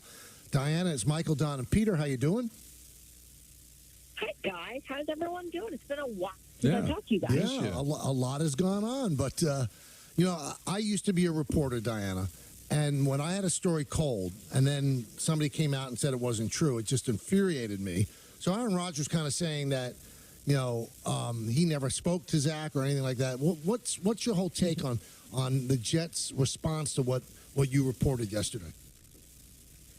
Yeah, I think the Jets have to go out there and deny it the way Robert Saleh did yesterday, the way Aaron Rodgers did today. Although they didn't actually really deny the accuracy of the story. It was just more about their issue with the leaks that are coming out and that information that's getting out of the building. You guys have been playing Rodgers' interview with the Pat McAfee show, and when you really listen to what he's talking about, he's mad at the Jets right now that something like this that can make a player look bad would even be given to reporters. And that reflects the state of the team. And I think right now everyone's trying their best to try to figure out, what was it, a player? Was it a coach? Was it a trainer? Was it somebody that works in security? I can just tell you that it was multiple people that are very aware, because the entire building has been aware of this for over a week now, that Zach Wilson has had reluctance to wanting to go back in there. He's expressed it openly to people. And from his side of it, I think you guys have, I'm sure, discussed it about how, maybe he has a right to stand up for himself because of the fear of being injured. He knows he's not going to be with the New York Jets once he was benched. Once he was benched, it was over for Zach Wilson in New York. And I understand from his perspective of why he was perhaps contemplating going back in there. But then, of course, you have that other side. So, the Jets wanted Aaron Rodgers to talk to him, coach him up a little bit about why you need to, make the right decision here for the team, because they need him. In their opinion, Zach Wilson is the best quarterback in that building at this moment, and they want to put him back in there. Now, Diana, that's the one thing he did refute, though. He says he never spoke to Zach or that he was ever told to speak to Zach. So I guess that's the one thing that he did say that you were misleading at. So yeah, that's okay. Okay. He doesn't want to share that he has that much influence and power. Then it also confirms my report. But he was told to speak with him last Wednesday, and he spoke with him yesterday about changing his mind. And I was actually even told that it didn't even work initially. That Zach said thanks, but no thanks. This is what I'm going to do moving forward. Now, someone from Zach's side of this did reach out that if he was going to be named a starting quarterback, he's going to get out there and play. And he's now changed his mind on this and will be doing it. So, look, Michael, you just mentioned that you've done this before. It's frustrating because I don't think people can see through it. That's where it's frustrating. Right. But the Jets know I know, Zach Wilson knows I know, and Aaron Rodgers, once again, has gone on television to refute a report that's accurate, and he knows it, and he just won't admit it. So I know he wants people to put their name on it, but he can also just acknowledge that, yeah, they could have easily come out here and just said, yeah, he was contemplating it. How could he not? And what used to gall me, Diana, is that when I had a story cold that somebody leaked to me, and then the person that leaked it to me said, well, that's not true. I mean, that happens, too. Yeah. The Jets were well aware I was reporting right. And the Jets are Diana, very well aware. So, Diana, here's the part that I've been sort of miffed by. Like, I sort of feel like if the angle Zach Wilson was taking was, I'm tired of playing games with you guys. You bring me in, you take me out. It's not fair. It's not reasonable. Do what you want. I'm moving on. I feel like that sort of plays one way. But then what we heard about, like, he's scared of getting hurt, plays another much worse way. Was it a mix of both things, or was it really just he's scared of getting hurt from what you know? Yeah, it's both. It's both. It's how he's been treated by the Jets, what he knows to be his future with the organization, mixed with the risk that he would have to take going back in there for a team that no longer wanted him, no longer wants him, and made that pretty clear. And then to have to go out there behind an offensive line that isn't great, and they're aware of that. And so the reason why this story, I think, is so sensitive at this point, yes, there's a factor of what Aaron brought up, which is Zach's character. But really, this isn't about Zach Wilson. This is about the New York Jets. This is about what's happening in this building at this moment, the decisions they made at the quarterback position, the lack of decisions, so everyone can get mad about the reporting and the sourcing and all this stuff. This isn't any person in the media's fault. These decisions were not made by us. The Athletic didn't pick this. They chose this. They did this. So I think for Zach Wilson, he's unfortunately just a small piece of really just a gigantic dysfunctional organization at this moment. So let me go further then beyond this story. So you're talking about how dysfunctional it seems, and from the outside looking in, and you're more in than we are, it does look dysfunctional. Do you believe that if they end up 4-13, that they're going to be changes, or are they going to run it back and just gamble on Aaron Rodgers? The sense I get is that as long as Aaron wants the people in place to be where they're at, the coordinators, the head coach, the GM, if he wants that, ownership will then agree to that. Aaron Rodgers has all the power in the New York Jets organization. Amazing. If he wants it, they'll do it. Now, is your sense, Diana? There's no, is your sense that this power that Rodgers has is being forced or manipulated by Rodgers, or just the power just comes from the fact that he just gives them the best chance to win and they have no other choice? No, I don't think he walks around with a crown on his head like he's the king of New York. I think he's respected because of the caliber of player he is and his understanding of what a culture should be, a winning culture, what it should look like compared to what it's been. You know, stories that I have been told about how Aaron Rodgers has affected this Jets organization in a positive way is overwhelming. I've never covered a player that has changed the way people operate on a daily basis by him just being in a room. And that's credit to what he can do. And this is why he gets all the respect and why everyone is making so many excuses for some of the things he says and some of the shots he takes, because he's that good of a football player. And he has this magnetic way to lead. And they need him for that reason. And as long as Aaron in New York, they're winning in their minds because of this effect. And this entire year was built around him. And now, obviously, with him being gone since week one, you see what happens when an entire organization built something around just one person. It completely falls apart. So the hope is that he gets healthy, he gets ready to go, he comes back next year, and everything that we saw this past season in terms of the staff and the way it looks will be in place for next year, and they'll just run this back. Now, one thing that he said today to McAfee that kind of struck me as a former reporter, you know, it's wrong to assassinate Zach Wilson's character because of a source. I find that laughable. I mean, I blame the source. I did agree with Rodgers on that. You know, your source, and put your name to it if you really want to assassinate his character. But it's not up to you to protect Zach Wilson's character. That stuff was told to you by somebody. So do you, when you hear him say stuff like that, what's your reaction, Diana? Yeah, Micah, I work for The Athletic, which is owned by I can't just take the word or just a text message or one quick phone call or from just one person close to Zach Wilson or one person close to the Jets. It doesn't work like that. And I think sometimes people forget because there is so much bad journalism out there right now that it's hard to trust. But I can tell you, I've been working at The Athletic for 3 months, and it takes a lot to get a story published in terms of the screening of it and the people that have to be part of it. And it can't be low-level people. It has to be people that are in the situation, that are close to the situation. It has to be multiple.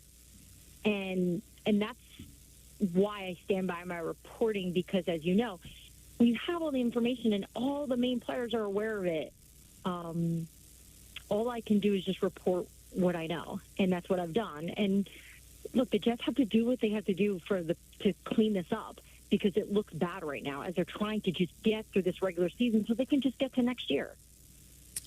Have you been able to glean anything about what the hell has really happened at quarterback beyond Rodgers? Because, Diana, we talk to Coach Saleh every week and kind of try to push what exactly is happening. Why are we not able to get, like, any sort of representative offense on this team?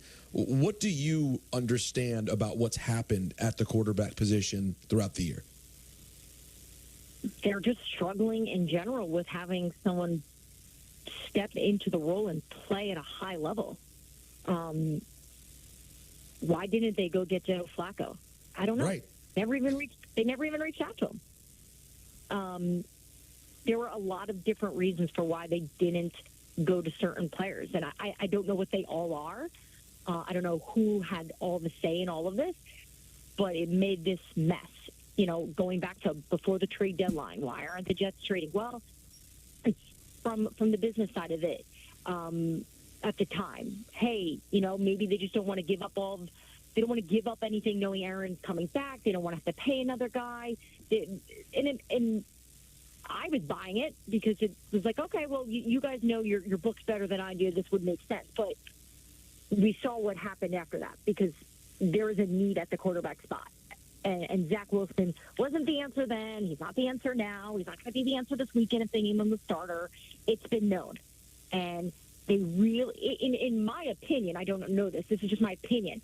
I think the second Aaron Rodgers went down, they all just ran to the corner and said, let's just hope we can get through this year. Let's just get through the year because the expectations now are impossible to live up to because we don't have one of the greatest players to ever play the game on the field. Well, how bad would that be, considering, look at the league. Look at the teams that have been able to win with backup quarterbacks, Diana. Look at the teams that have been able to function offensively with awful quarterbacks at times, and they've got one of, if not the best defenses in football. So to run and hide and say, just get through the year, they had ways to salvage this.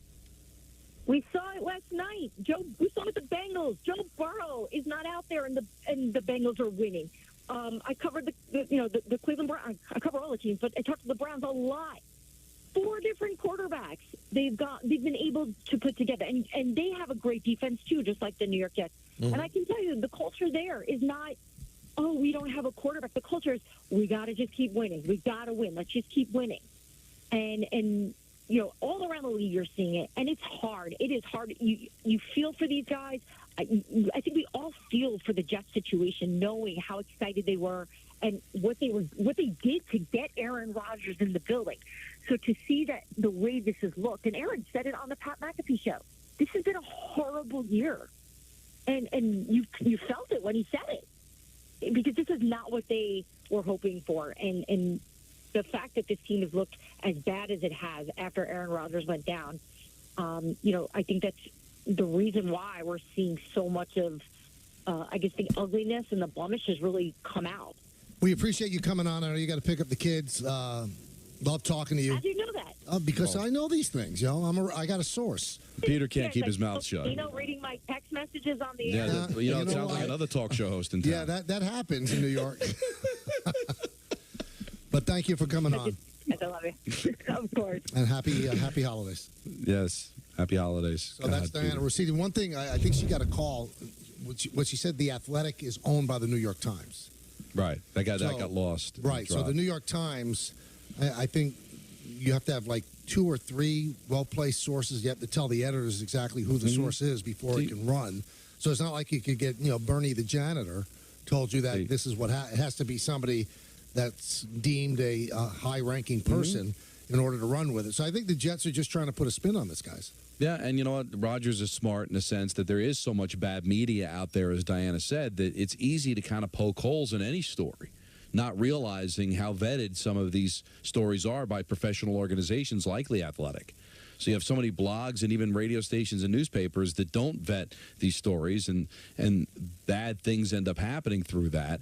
And there's enough of that there that you can get the general public to not believe anything that is said by the media. We've seen this in politics as well. But to know that when she gave that story, and it's true about how hard they work to verify everything, and for her to say this is not one person telling her this. There's multiple people. This is all over the room. Michael, she spoke with conviction. That's why she, with confidence, was able to tell that story. This isn't some disgruntled employee whispering something in her ear. This is something she found out from multiple sources. She did the work. Aaron should really apologize to her because unfortunately Aaron's words have power. And he's wrong to try to bring her down on a story that she did the work on. And then also denying that he spoke to him. And then Diana said, I know for a fact that he did. Yeah. So, well, again, you can say what you want because the way it is now, we have been drilled in this country to think of alternative facts, fake news, and all that. So whenever you get zapped or you get caught, just say, you know, it was AI. It wasn't me. Well, I wasn't there. I mean, and it's hard for people to believe. They don't know who to believe. And the New York Times does get things wrong every now and then. But like Diana said, Aaron Rodgers, of course, is going to deny that he spoke to Zach because that would be confirming the story. Right. So he had no choice but to deny that. But you know, just from hearing Diana, Zach doesn't look good. I don't want to play. Oh, I listen. Once I heard being open. Once I saw her name on it, honestly, I'm not just saying this as a former colleague, but I know her work. I know her. She's really good at what she does. I believe the story. I believe it even more after hearing her. But she added that little wrinkle to it that, like, this was just straight up common knowledge. He wasn't. That's why she's so confident. He wasn't being tight-lipped about it. He was telling people it's how he felt. All right, so let's spin this back to Sala from yesterday. Real quick, I'm sorry. You know better than me, Michael, as far as the time. I won't say anything now. Okay, because we have our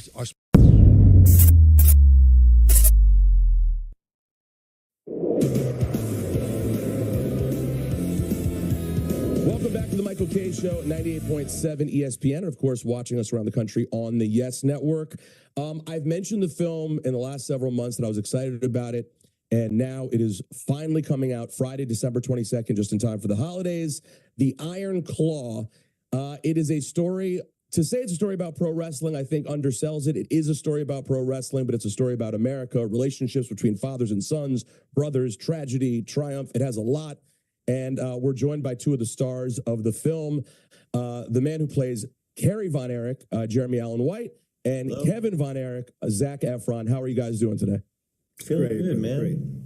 I'll start with you, Zach. You have an interesting sort of challenge because you're playing Kevin Von Erich, and I obviously don't want to give away too much for people who haven't seen the film and don't know this story as well as a huge wrestling fan like me does. But Kevin is the one who is still around. He is the person who gets to tell this story. How much pressure did you feel playing the character who is here to see this entire film unfold? There's definitely an added element of pressure, and I think just an extra level of care and effort that you put into a performance, especially when you know that the real guy's still around and he's going to be seeing the movie.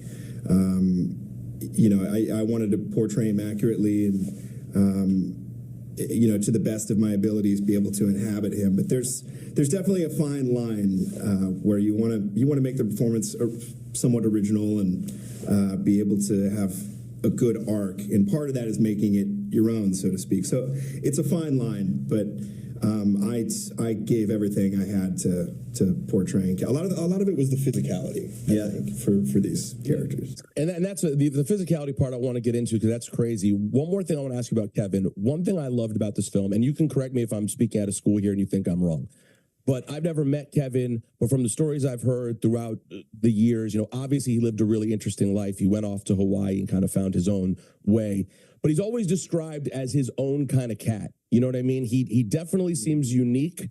To me, from the outside, Kerry was sort of the cooler character, and Kevin was a little bit more offbeat. And then I thought, I wonder if that's the way it'll play in the movie because Kevin is the one alive to tell the story. And I thought you guys did a great job making it clear that even though he was one of these cool Von Erich boys, he was clearly riding his own wave from even the opening scene when he meets his wife for the first time. Was that part of the directive of playing Kevin, that he is sort of a unique kind of cat? It was, man. We had a lot of fun with that, over the course of the movie. One of the things that Sean, our director, really loved about Kevin was his energy and his charisma sort of inside the ring especially when we was with his brothers, it was on another level. But outside the ring, and sort of in interviews and things like that, he wasn't good at that showmanship side of it. He wasn't as polished as the other guys. He didn't flow into it as easy. And I think that juxtaposition there made for like a very, very interesting, endearing, kind of cool character in Kevin. And he's such an awesome dude in real life, man. You see how he got away with it. Yeah, and you can also see how his being unique sort of maybe helped his survival in some ways. Jeremy, let me just ask you off top. First of all, you played Carrie, who's one of my all-time favorites, and it was such a cool, like just as a kid watching the Texas Tornado, always thought he was awesome. Did you have familiarity with Kerry Von Erich? What was your level of knowledge about the Von Erichs and pro wrestling in general? Yeah, no, I mean, let's see. I was aware of pro wrestling, obviously, but I didn't grow up really watching very much of it. I had friends that were into it, and so I had like a pretty limited knowledge, but that was obviously like a different generation when I was coming up. The Von Erichs were around, before. So no, I wasn't familiar with the Von Erichs. But yeah, when I started talking to Sean Durkin, our director, about the movie, he might have even suggested that I watch this episode of Dark Side of the Ring that focused on the Von Erichs, maybe even prior to reading the script. So I became that was my introduction to the Von Erichs and the beginning of that kind of like research. So like I'm just so curious from the outside. I know the story too well. You're someone, Jeremy, who like you don't know the story. Yeah. How did you react like hearing it? Because it's an unbelievable story. Like, were you immediately like, oh my God, this is a story I have to be a part of telling? Yeah, exactly. I mean, that's just the thing. You hear that story, you see the story for the first time, and you're kind of like, this can't be. It seems like folklore or fantasy or something like that. Like it doesn't seem like it could be true. And yeah, like even before reading the script, like I said, and just watching that episode of the show about them, I was immediately kind of taken with these men even before kind of the tragedy and that part of the story was told. I just thought they were so charismatic, so interesting, and from my like limited understanding of professional wrestling, I mean they really seemed to have been these like trailblazers in the sport, and are responsible, I think, for where the sport stands today in a big way. Zach, how much work? I mean, just to be blunt, you guys are gigantic in the movie, Zach. I mean, Zach, you look like you're actually a Von Erich in it. Like that was the part that actually. When the first time I see Zach's character, Kevin Von Erich, you physically reminded me of Kerry when he got to WWE. Like you were that sort of jacked up you looked. Oh, thanks, man. How much work did you dudes put into doing this? I mean, it was a lot of work. We, I personally started training 6-7 months out prior to even starting filming, and just to put on that size and to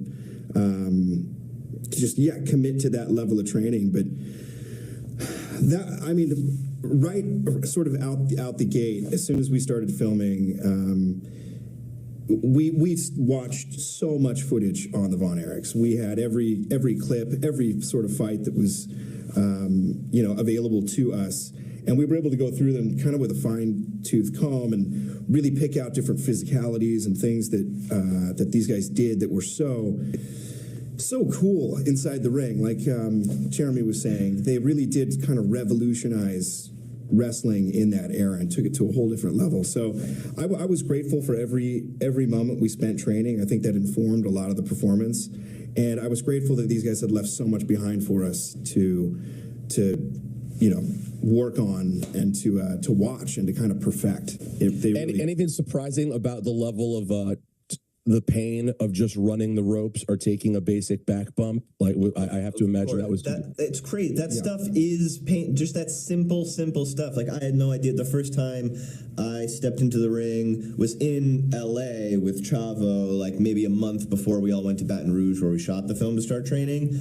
And yeah, I couldn't believe just how hard the mat was, how hard the ropes were. I mean, that's just like cable covered with like a little bit of padding. Even that simple stuff was like. And the mat's not a mat. I mean, it's just plywood. Yeah, it's wood with something on top of it. It's nothing. Yeah, it's nothing. It's really nothing.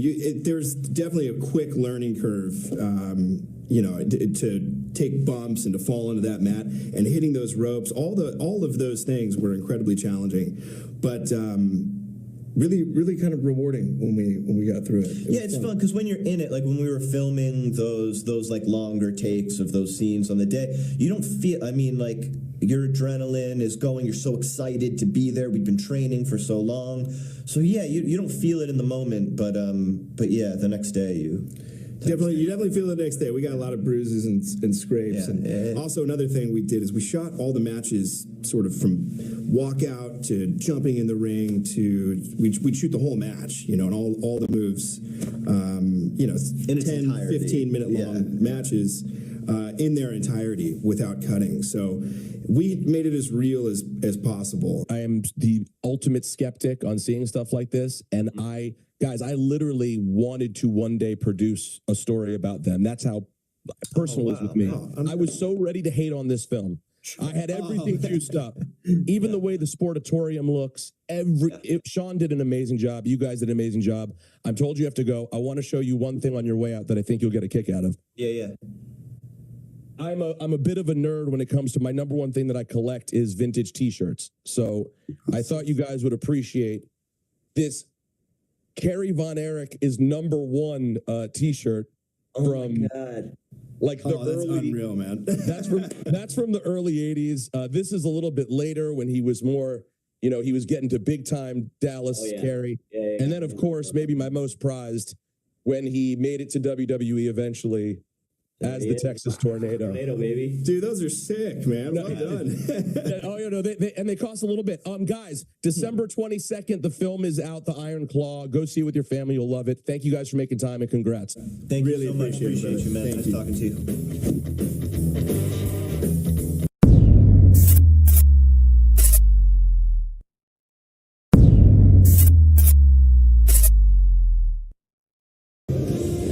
Interrupt this programming to bring you a special presentation. Good afternoon, everybody. Been a busy and exciting last 7 or 8 days for the Yankees hot stove season, highlighted obviously with the acquisition of Juan Soto, one of obviously the premier talents in all of the game of baseball. We welcome Juan and certainly thank him for giving us a bit of his time this afternoon.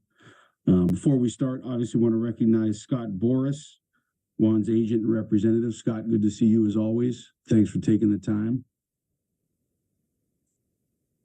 I think those who are familiar with our Zoom procedures know that at the bottom of your screen there's a raise hand function. That's how we will systematically get to some questions while getting Juan out in time for dinner. Promise you, Juan. I think also we've got a number of the Latin media in attendance on the Zoom. I think for the sake of flow, I think we'll save the questions for Juan in Spanish to the end. We also have Marlon Abreu, who's a Yankees interpreter on the Zoom, and those at the end that do have questions in Spanish. And Juan, if you answer in Spanish, please allow Marlon the opportunity to translate back to English so that everybody is informed. Also, as a reminder, as Juan becomes more acclimated with a lot of the faces here, if you'd be kind enough and professional enough to please introduce yourselves and your affiliation so Juan knows whom is asking the questions. Juan, thanks, man. It's good to see you. You look good in the Yankees cap. Well, thank you guys for having me here. Thanks for the time and everything. And we're more than excited to start this over. All right, and with that, we can take some questions. Chris Kirshner, please unmute. Hey Juan, Chris Kirshner with The Athletic. When did the possibility of getting traded become real for you, and what are your thoughts on joining the Yankees? He's just great, you know. More than excited to be right here, to be in the spot that I am. He's really excited to see this organization and try to be part of it for the next season. I'm really excited to join the team. Go to Brian Hoke.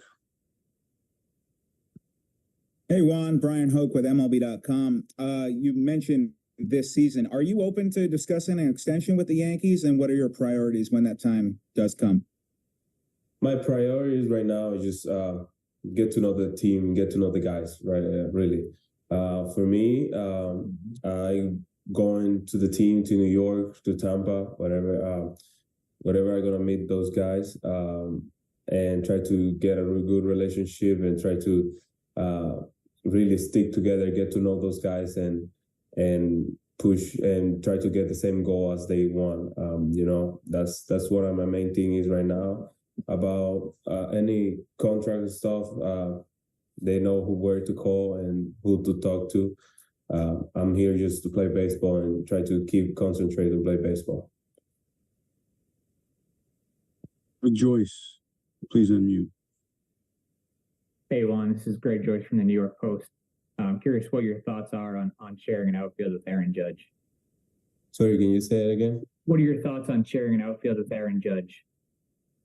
I mean, it's going to be amazing. It's going to be really fun. I'm going to be more than excited to share the field with him.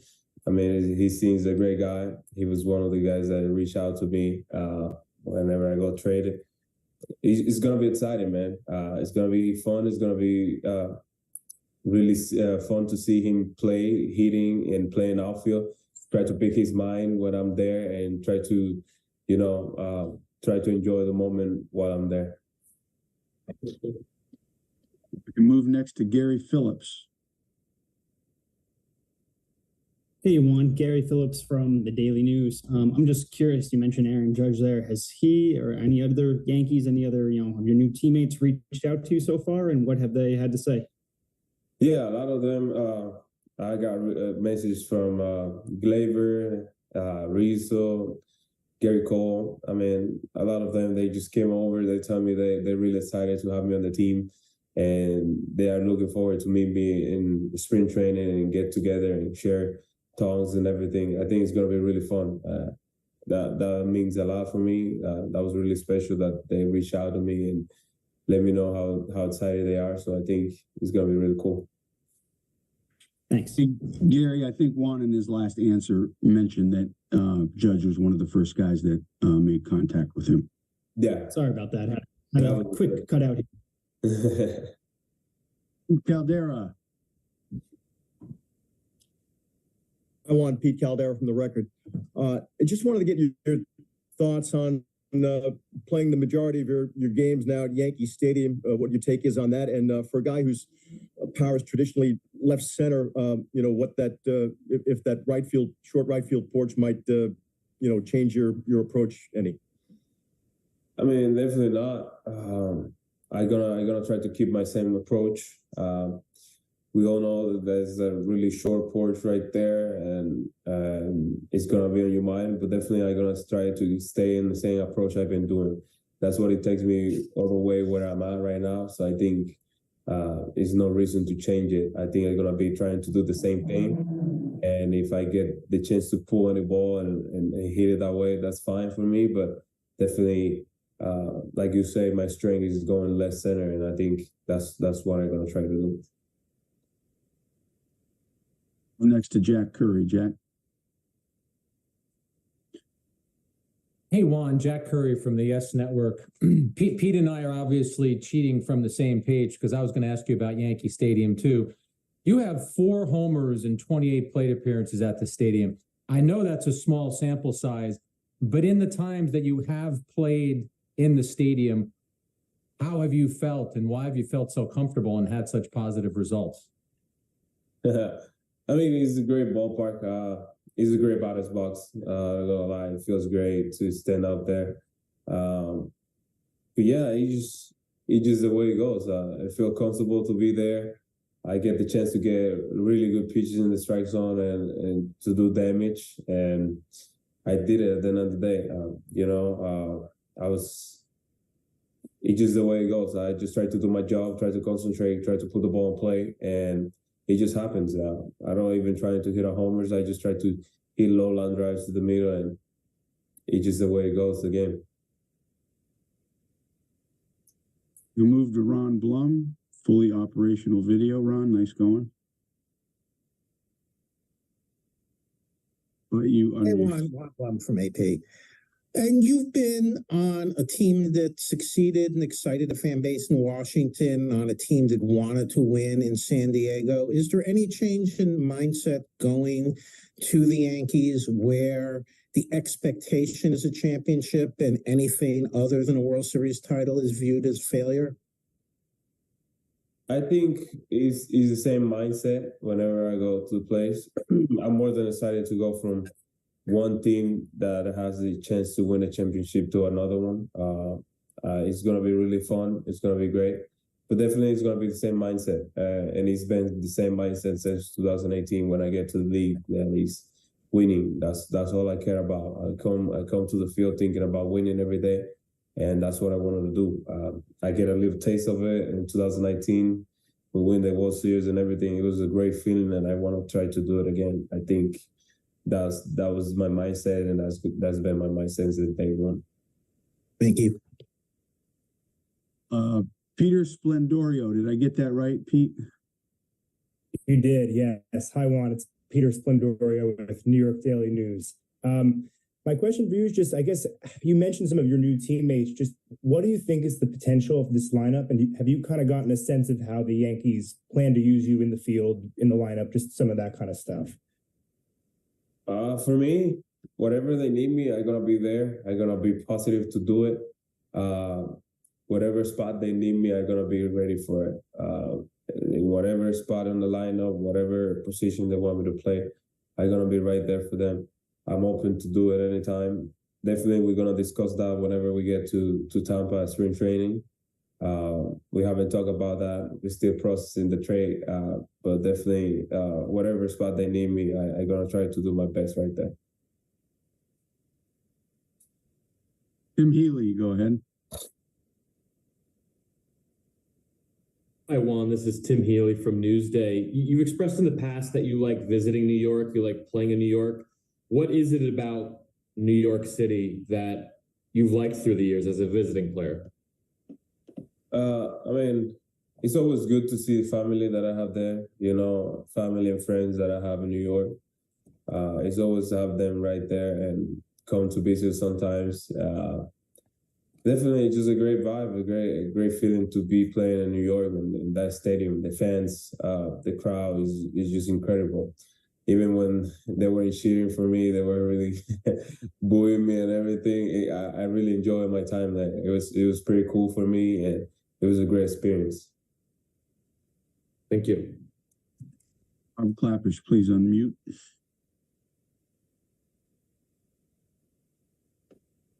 Hi, Juan. It's Bob Clappish from Star Ledger and NJ.com. Following up on the previous question, what has your opinion been of the Yankees growing up and as a National League player, from the outside as an opponent? What do you think of the franchise and how you'll fit in? I mean, it's just the same thing that everybody's been thinking about the franchise. It's a great organization and great team, a team that really cares about the players and everybody. That's what we've been hearing around, and all the players and everybody. I mean, and they have great players too. So that's all I'm thinking about from the Yankees, and that's where we're standing up right now. Thank you. Kendall Green, please unmute. Hey, how's it going? I'm Kendall Green from Fox 5 News. I was just curious, what do you hope is your intended impact on the offensive side of the ball? I mean, there's a lot of excitement with the Yankees front office about bringing you on. In the perfect season, what do you do? in a perfect season is just winning a championship. That's what I think. But definitely, just come over, try to play good ball, try to do my job, and try to help the team to win as much as we can.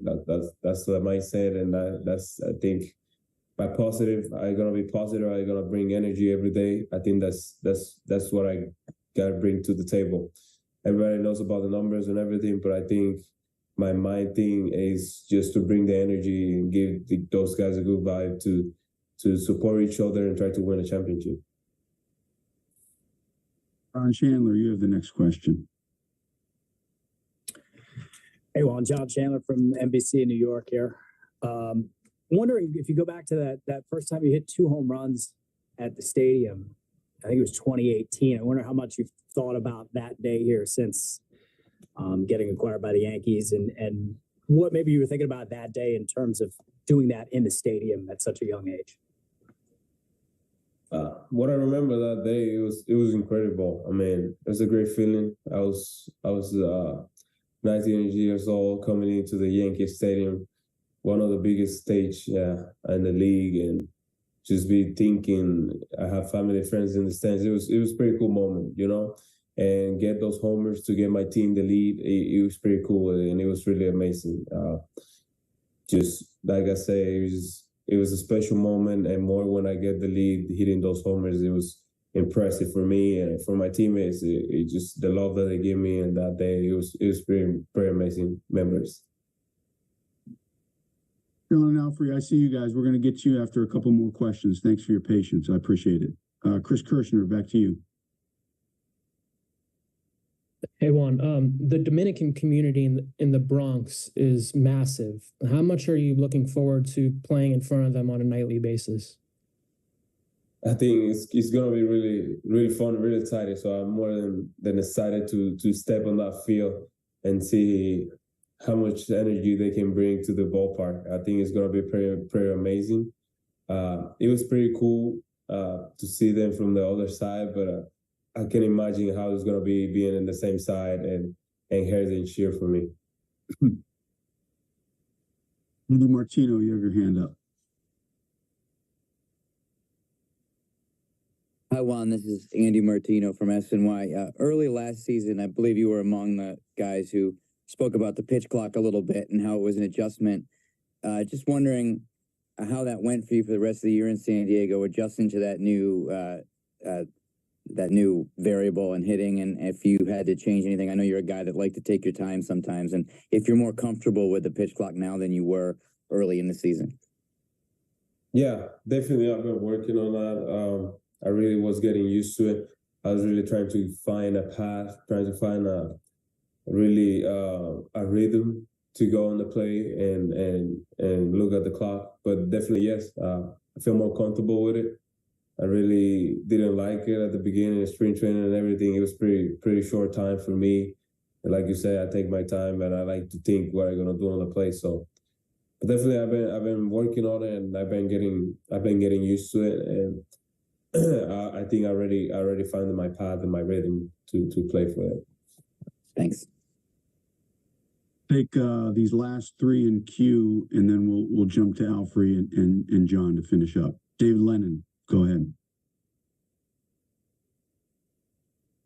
Hey Juan, Dave Lennon from Newsday. I know it's been the talk in New York already about an extension and keeping you here and those sort of things. It's probably just going to continue around you during the season. Is that hard for you to put out of your head? I mean, you're so close to being a free agent for the first time, and it's a big time for, there could be a huge payday on the other side. How hard is it to keep that out of your head? I mean, I've been doing it for 6 years for now, so I think it's not going to be that hard because I have one of the best agents in the league. So I think I put everything on him and let him do his magic. For me, like I said, my mindset is just come here to play baseball and try to win a championship. Thank you, Juan. Greg Joyce, go ahead. Juan, on that topic, you kind of expect to, throughout next year, wonder about whether it's a place that you could see yourself staying long term? Is that something you'll think about throughout the year as you get to know the organization better and all that? Sorry, can you repeat the question? It's like a little bit. Do you expect to, throughout next year, kind of be thinking about whether this is a place that you would like to stay long term as you get to know the organization better and all that? I mean, yeah, that like I said, we just got to get to know the organization, get to know the team. Right now, I'm more than excited to get there and see those guys and see how big is that Judge and stand. It's gonna be pretty cool. So that's what I'm looking for right now, just to get comfortable on the team and watch how it's gonna be and how we're gonna grow on it. Go to Bob for a final one before we jump to Alfred and John. I won. Sorry, I'm going to follow up on the last two questions. Is there anything the Yankees can? I know when it, excuse me, when it comes time to negotiate the contract, it's going to be Scott's call, Scott's responsibility. But in the meantime, you know that Judge and Cole and all the other teammates are going to try to convince you to stay. Is there anything they can do or say to you to get on your good side to make you think, hey, this is a great place. Maybe I will finish my career here?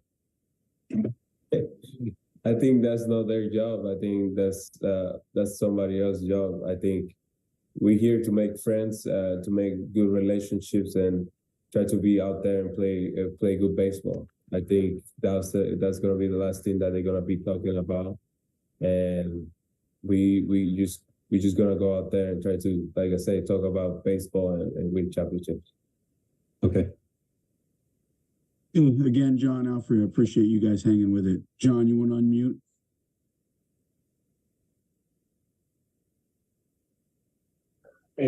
Hola, John Sand de Tu Sabor Deportivo.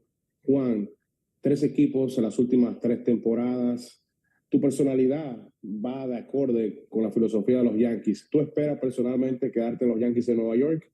¿Y qué tan especial será para ti jugar en la ciudad de Nueva York, que luego de República Dominicana es la ciudad más importante por la cantidad de dominicanos que tenemos y la influencia social y económica? Juan, if you can let Marlon is on here. Marlon, can you translate that question, please, before Juan answers? Yes. Juan, sí, rapidito, ¿verdad? Es la traducción para la mayoría en inglés. Understanding, Juan, that you've played for 3 different teams in the last 3 years, and seeing that your personality is a great match to be a New York Yankee for a long time, what it would mean for you to keep on playing here. And then the second part of that question is understanding the impact that you could have as a Dominican-born player, for other community and everything that can shape out if it's a long-term relationship here, what it would mean to you. You want me to answer in English or Spanish?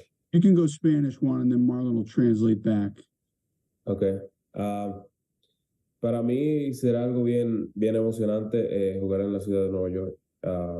Como lo ha dicho, siempre es bonito venir aquí y dar lo mejor de nosotros para la comunidad dominicana, y no solo para dominicanos, sino para toda la hispana que está en la ciudad de Nueva York. Yo creo que será un momento bien bonito, bien interesante, y trataré de disfrutarlo al 100%, ¿sabes? Esperemos en Dios que podamos lograr la meta y sea ganar lo más partidos que se pueda y podamos disfrutarlo aún mucho más. Merlin?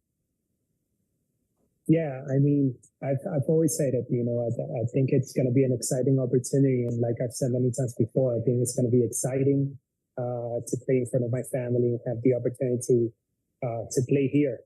And just, and that's the hope and goal, to win as many games possible together as a whole group here, for sure. It's always going to be exciting and fun. Alfred, please unmute.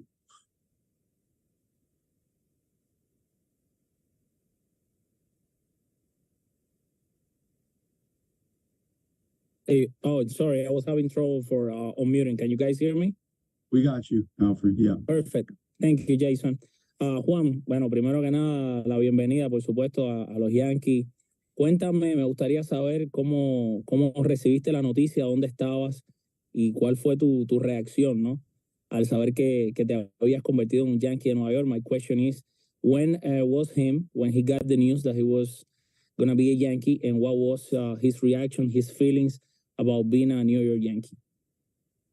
En español, si la puedes responder, Juan, por favor. No, para mí, en el momento donde yo estaba, yo estaba jugando Nintendo con los amigos míos, estábamos jugando videojuegos, tú sabes, estábamos ahí pasándola bien, chelchando y todas las cosas, tú sabes.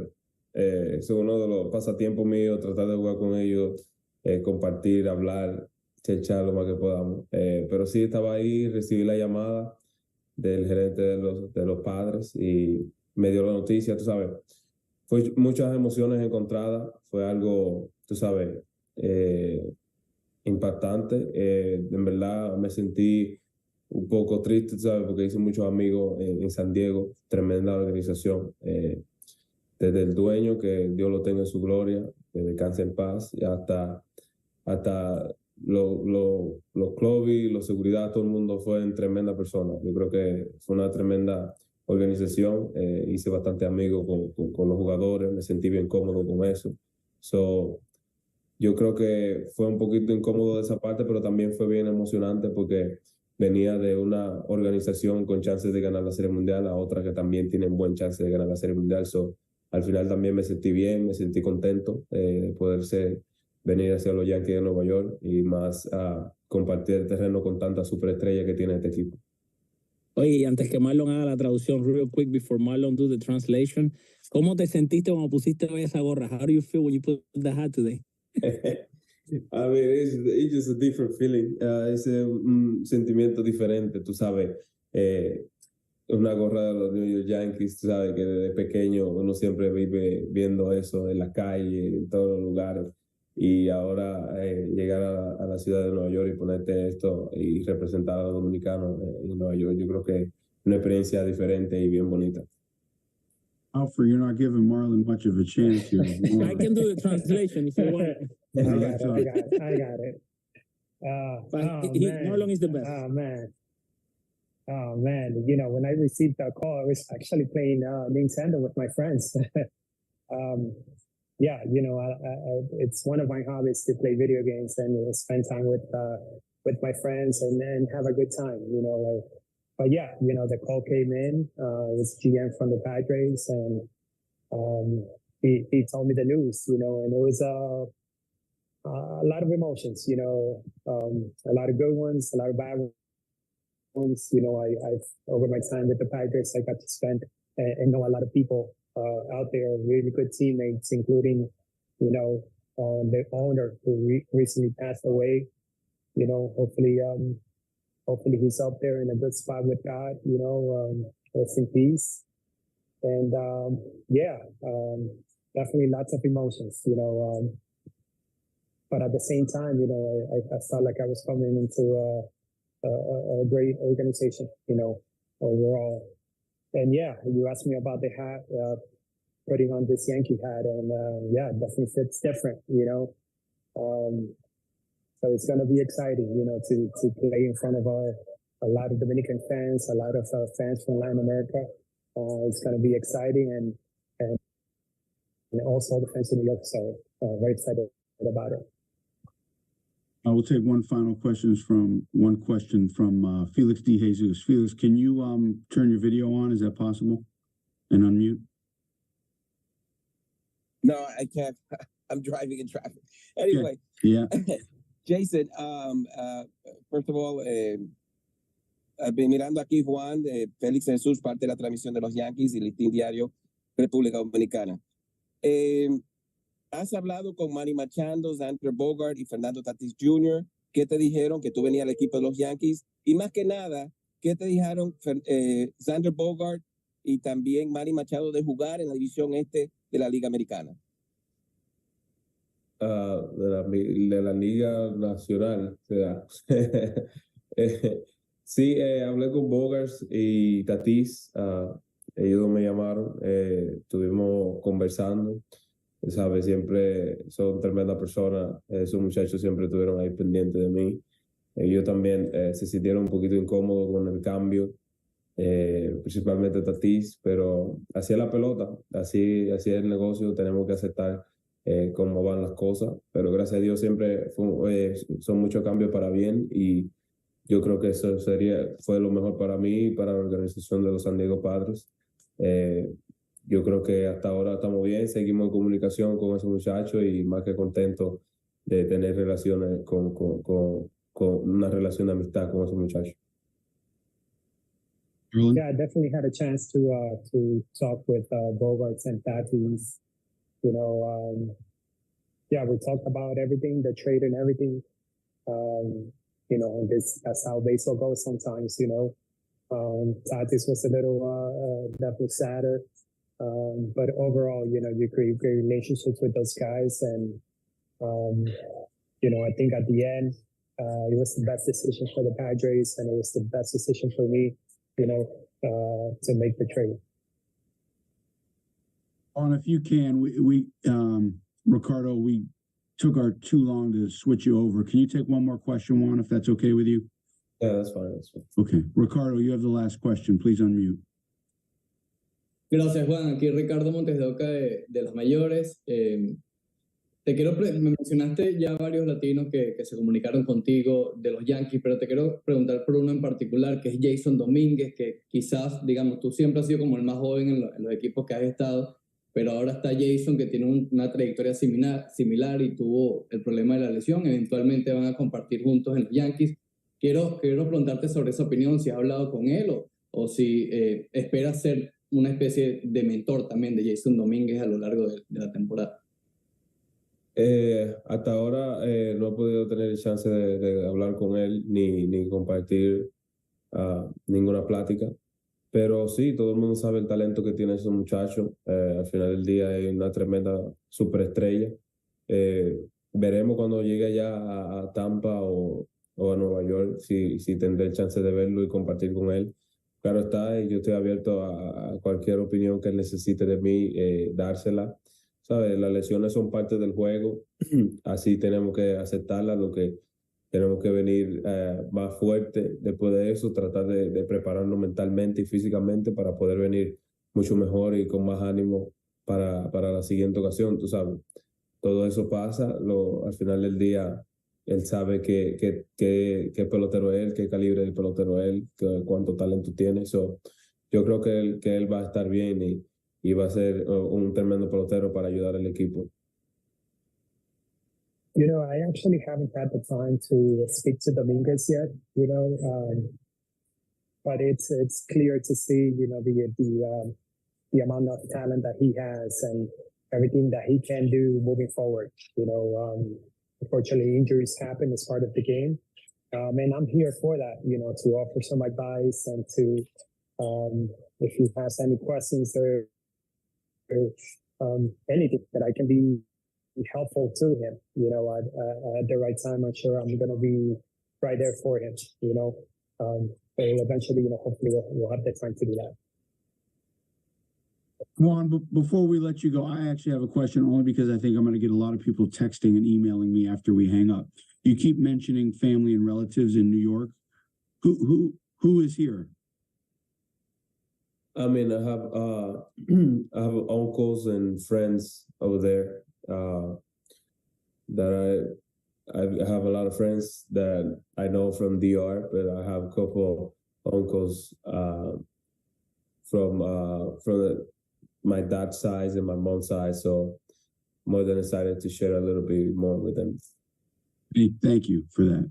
And thank you for your time, Juan. We appreciate it and certainly look forward to seeing you three-dimensionally sooner rather than later. But thank you. Thank you. Thank you, guys. Everybody. We now join our regularly scheduled programming.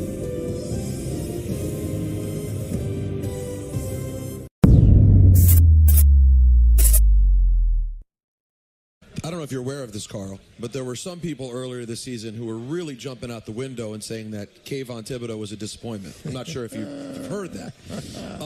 As we sit here... Yeah, I heard a little something about that. You have? Yeah. By the way, I've never seen someone immediately get proved right quicker than you did. You can thank my Commanders for that to some degree. Yeah, but you know what? Here's the thing with our discourse now.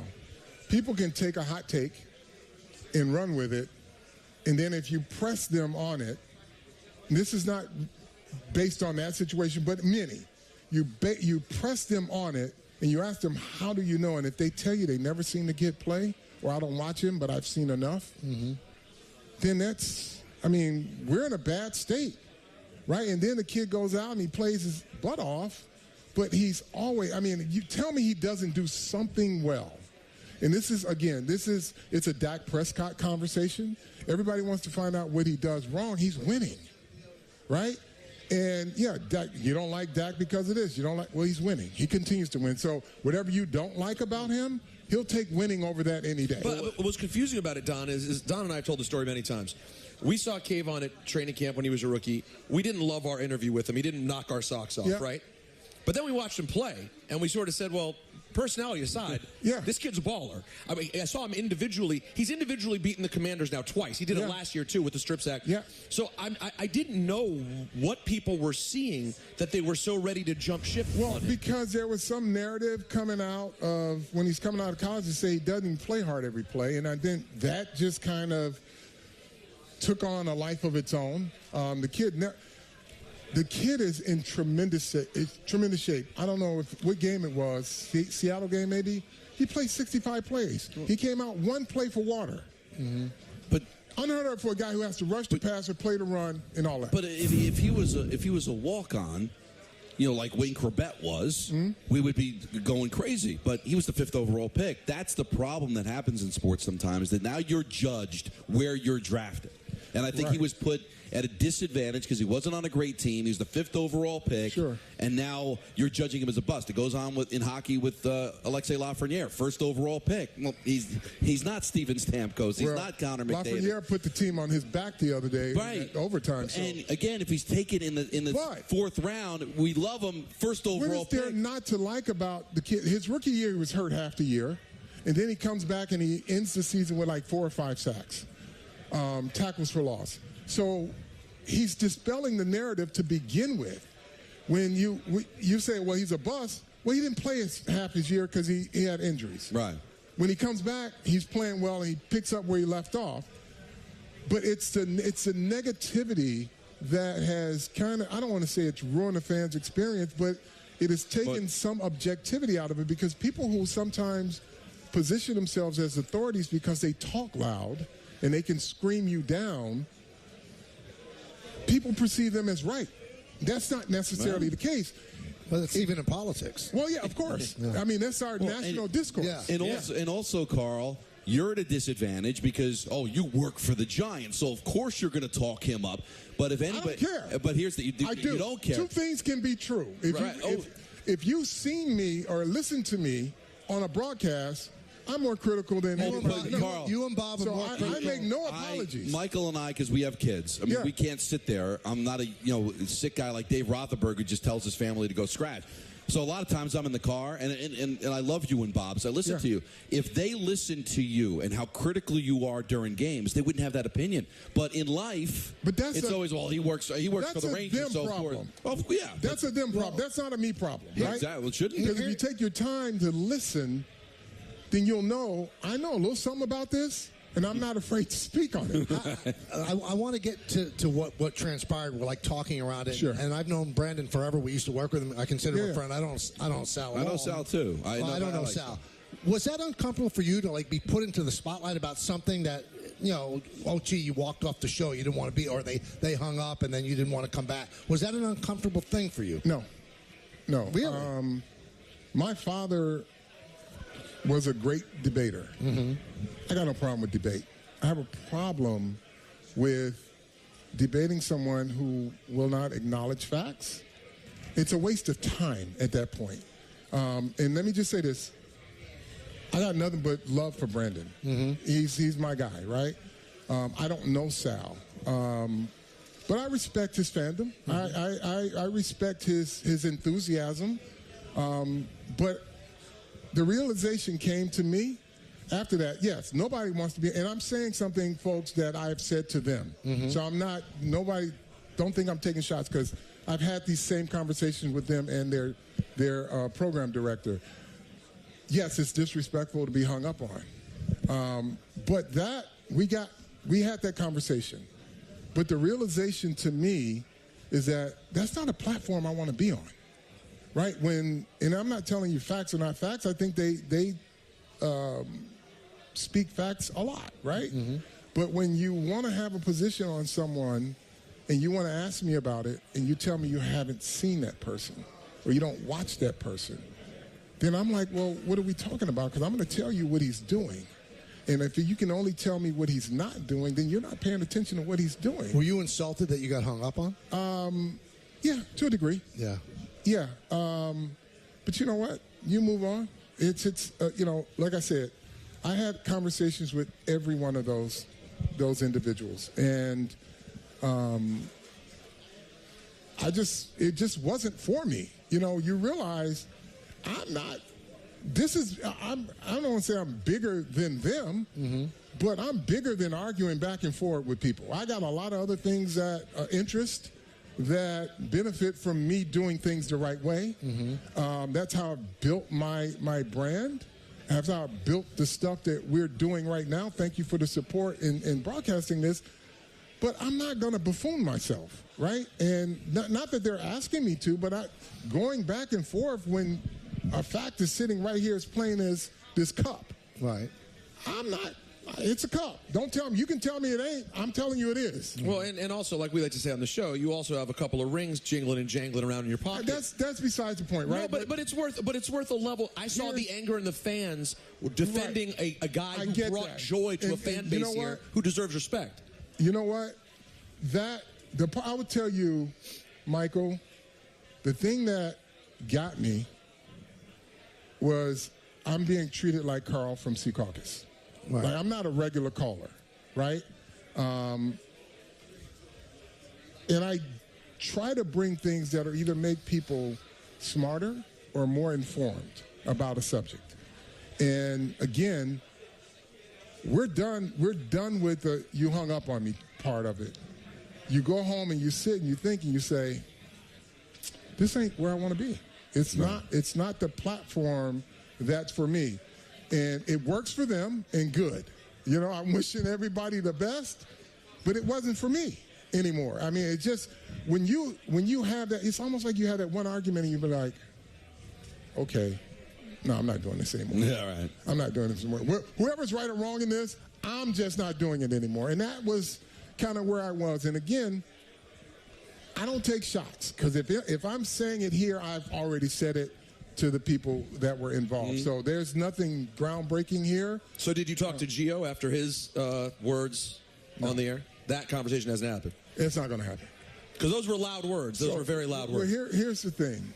Without even commenting on it, there are people in life that will say or do things that have zero impact on what you do on a day-to-day basis. Hey, look, bro, that's a you thing. I ain't got nothing to do with that. And so, and given the fact that it's who it is, I'm going to leave it alone. I'm not below petty. I'm not above petty. Don't poke the bear, because I can go there, but it's not worth it, because this man's a hero. You're a treasure. But it's what it is. No, it's a person that's comfortable when you consider with who he is. The source. I'm not doing that, right? I'm just not. It's like, go on and grandstand if you want, and okay, you haven't affected my life one day. Yep. Your money's, the checks are still clearing? Everything's good. All right. Now, before we let you go, is Daniel Jones your quarterback moving forward, or should they he is next year? Should they draft a quarterback with their pick? I think they'll make the right decision with that. I don't think they're adverse to that. Has Daniel shown you enough? So, I mean, let me frame this the right way. This is my opinion. It's open for debate if you want, but I'm not debating it, because this is what I feel, right? I think he has the requisite tools. good arm, good height, good speed, right? Can be accurate, but I will say this. He took a step back. I think mentally he was shot. I think by the time he got hurt.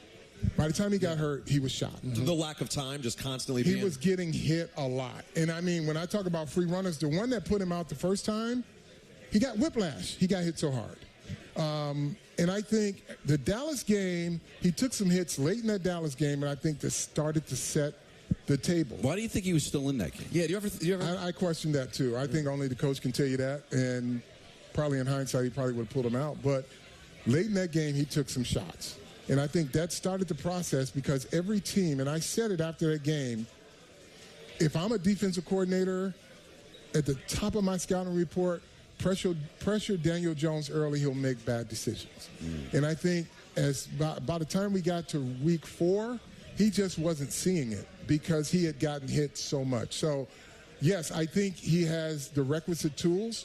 How does he come back mentally is what I want to see because I thought he was a strong kid, but listen, you get hit as much as he did, I can understand why he makes some bad decisions. But we saw it with the car kid in Houston. Yeah. They broke him. He never recovered from it. Right. But I do believe in his talent. I believe in his character.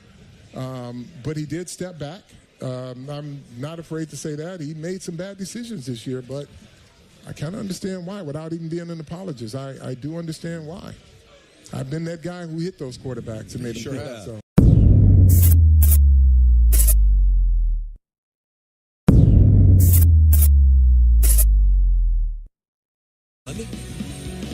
Phone lines jammed. Everything on the table, mostly football. But Don said he said something that previously that he was beat up for, lambasted, because if you will. If you remember the end of Eli, great movie. The feeling around me was that I was an Eli Manning apologist, and we had people like you and people like Andrew Gunling that were in callers. Eli's done. Eli stinks. This is awful. And to a certain extent, they were right because he was not the quarterback that he was. He did not age well. He's not Aaron Rodgers. He's not Tom Brady, or even Roethlisberger for that matter. Can you imagine what would be happening to Eli if he was the quarterback of this team? As a pocket quarterback with no offensive line? Well, that's kind of what Eli was at the end. Like the caller reminded me of it. They haven't had a good offensive line for years. At least Jones has some legs. He can make some things happen. A pocket quarterback would be killed with this offensive line. So I understand, and Dan Orlovsky is going to come on at 5:15. He's going to tell us that only 4 of those sacks were on the offensive line, and Jones has got to do this better. Jones has got to do that better. But I only think there's so much quarterbacks can do when the offensive line is completely demolished. Does that excuse the pick 6? No, it doesn't. Does that excuse every single sack? No, because I'm sure there's some sacks that other quarterbacks would have found a way to get rid of the ball. But, Peter, can you be productive? That's what I want to ask Dan. All right, maybe Jones took a sack he shouldn't have, but was there a play to be made? Could he have thrown it away? Would it have been an incompletion, a gain of negative yardage because he got the completion, he got the ball off, but they couldn't get it past the line of scrimmage? I don't know how you can be productive, Peter, when the offensive line has been as bad as it's been for the Giants. Even the Jets' offensive line, I think, has been good enough that you can make some plays with Wilson. This Giants' offensive line, especially with Thomas out, it's been a sieve. I don't hate this take by you because you're right. It would be brutal. Can you imagine? Yeah, a pocket, he'd be dead. Now, maybe as Dan will explain, and as he explained on television earlier, it seems like Jones is making some decisions where he's not making it much better for himself, but at least he has some bit of elusiveness. There was one in particular, Don, the sack fumble for Daniel on Monday night. Where do you watch the video of what Orlovsky said about that play? Yeah. Where it's like he should have seen that there was an unchecked man and he should have known he was. That was an interesting one to see. And again, most of us, Don, if you don't have incredible football expertise, we all have a gauge of like, oh, well, the quarterback had no time. By the way, did you see Michael on TV there? You can't see him, can you? No, I've got again. They put can you try to move so you can see him? You know what I think the most interesting thing on television is the one that's always behind the light that I can't see. You know, you missed it. I wanted you to see when they announce when the news breaks in and they announce the cure for cancer, it's going to be behind the TV with the light. I'm not going to see it. All right, Greek just sent this to me. I want to put my fist through the TV. NJ.com. Daryl Sattler is the author of the article. Okay. The Giants had just delivered another sluggish first half Monday night against the Seahawks, so fans at MetLife Stadium showered them with booze before the players headed to the locker room. Right tackle Evan Neal looked up towards the stands, raised his arms, and gestured sarcastically. He said he did not flip off fans, but he did yell a clear message to them. They are booing us, so I said, boo louder, Neal told NJ Advanced Media on Wednesday. The Giants 1-3 entered Sunday's challenging game against my blah, blah, blah, blah. So I'm trying to get to the quote here. Why would a lion concern himself with the option of, I'm sorry. I found it. Why would a lion concern himself with the opinion of a sheep? He added. The person that's commenting on my performance, what does he do? Flip hot dogs and hamburgers somewhere? Are you kidding me? Are you kidding me? I'd cut his ass. I would. How dare you? How dare you? These people pay your salary. They pay an obnoxious amount of money to park, an obnoxious amount of money for PSLs, to sit there and watch this pap, and you call them hamburger flippers? What, you're so much better? I'd rather have a guy that's flipping hamburgers blocked than your piece of garbage ass.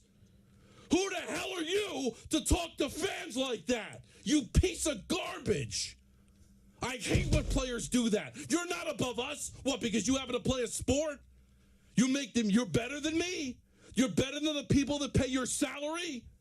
These Giant fans were here before you, and they'll be here after your sorry ass is cut. What a piece of human trash. And I don't want to hear some apology. I don't want to hear, I was taken out of context. I don't want to hear, done. I would cut his fat ass. Oh, if I'm John Mara, I call him into the office and say, you were a first-round pick, but you're not worth anything. You don't talk to our fans that way. You don't talk to me that way. You are out of a job. You should boo him. If you see him in the mall of Willowbrook, boo his ass. If you see him on the DMV, boo him. Don't stop booing him. If he goes to the Pro Bowl, boo him. If he wins a Super Bowl, boo his sorry ass. Screw that guy. That angers me. We're not nobody. Flipping, but how do you condescend to people that pay to watch you play? Poorly, I might add. Really bad.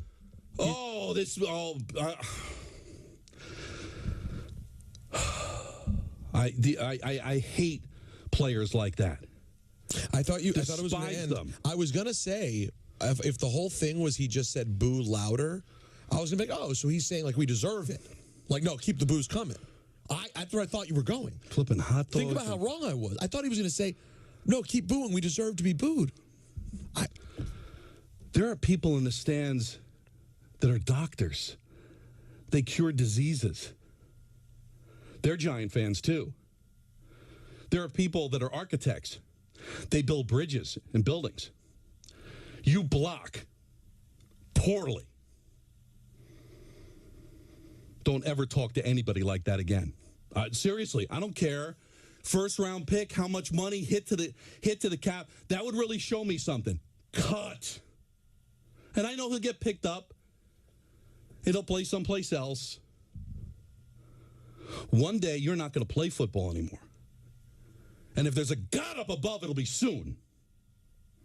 And I hope you're flipping burgers. And when I buy that burger from you, I'll spit in it. Oh, I was going to say, I thought you'd boo. Throw it right back in your face. All right, here we go. Let me give you a little bit more from this. I'd rather you not. Neal also insisted, I know I'm improving, even if people who know less about football, as he described them, believe otherwise. He added, quote, I'm going to continue to get better. Why did he yell at fans to boo louder? quote, because that just further shows that people are fair weather. A lot of fans are bandwagoners. I mean, I get it. They want to see us perform well, and I respect all of that.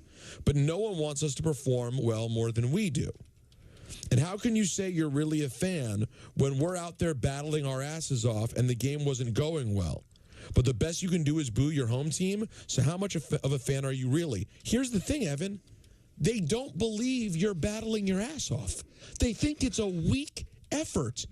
This isn't the same as baseball. This isn't booing Giancarlo Stanton because he's not making contact. This is an effort sport, and no one's impressed by the effort. Fair weather? Giant fans are fair weather? The last time they played a home game, you lost 40-0. That place was still packed. They were still cheering. They were still into the game at 14-3. They were. They booed you at halftime because you didn't score a touchdown for the fourth consecutive game in the first half.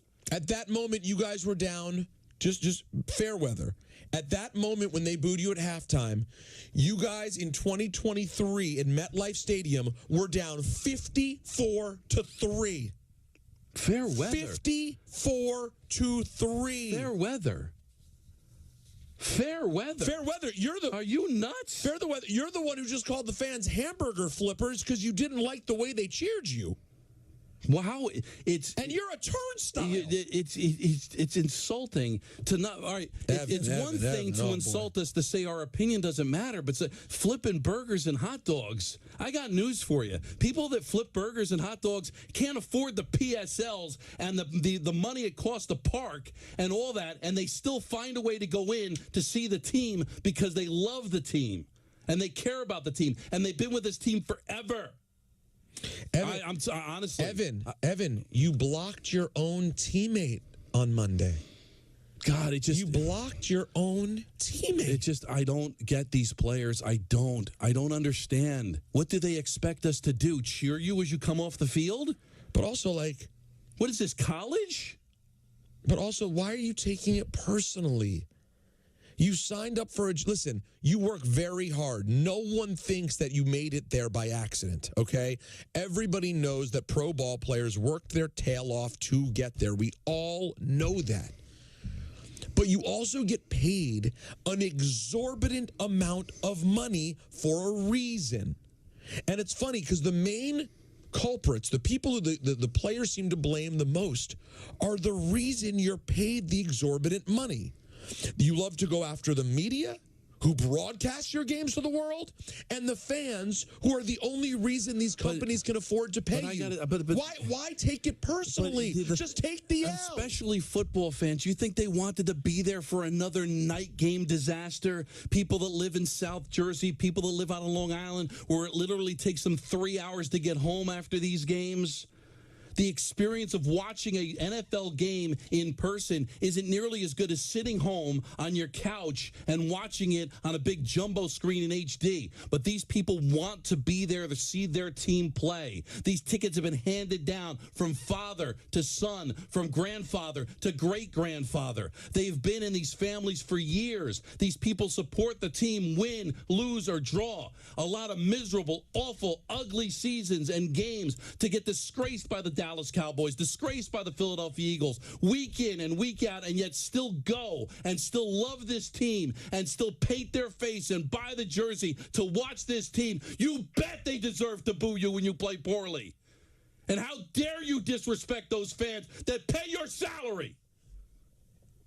Oh, my Lord. God, I hate it when they do that. But then he took it the next step, the next level.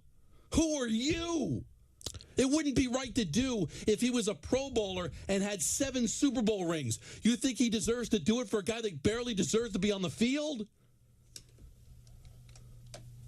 God, it's just so insane. I'm tired of these athletes that treat these fans like they're some yo-yos that don't matter. We are the only thing that matter because you exist because of us. We're the ones that are paying the money, paying the PSLs, paying for the Sunday ticket, watching these games so the NFL can get billions of dollars to broadcast the games. Why do you think they get billions of dollars? Because we can't get enough of the sport, and you disrespect us like that? It's super disappointing to hear that. And listen, cut him. Cut him. Well, you said that earlier. Cut his fat ass. Boo his ass. Boo him. God, you piece of garbage. These people are. We have 2 sports radio stations because fans in New York can't get enough of their teams. No, you tapped into something really important, though, Don. Here's the thing that Evan Neal doesn't realize. When he called the fans hamburger flippers. Not that there's anything wrong with flipping hamburgers for a living. I love hamburgers, please. You don't realize the sacrifice just to go to the game. I'm sorry. You know how you say we can't relate to you because you're a pro player? Like we're talking about Dan Orlovsky coming on the show. He knows football in the way we don't. We're not a pro player. I'm telling you this right now. You as a fan who's been good at football your whole life, you don't know the experience of being a fan. Do you have any idea how annoying it is to go to games? Do you have any idea how annoying it is for a hardworking person to go to a night football game? That is literally like a job.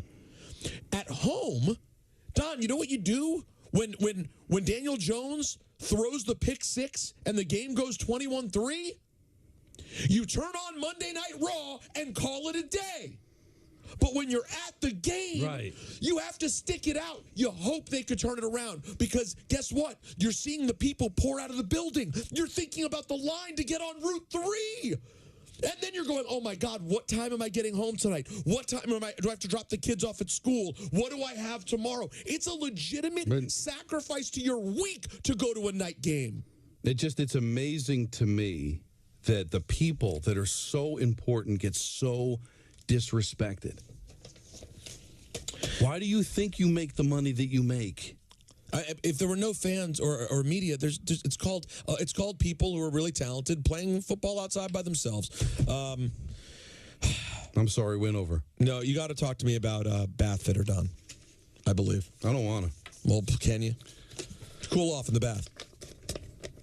Don LaGreca here to tell you about my friends at Bath Fitter. They remodeled my mom's bath.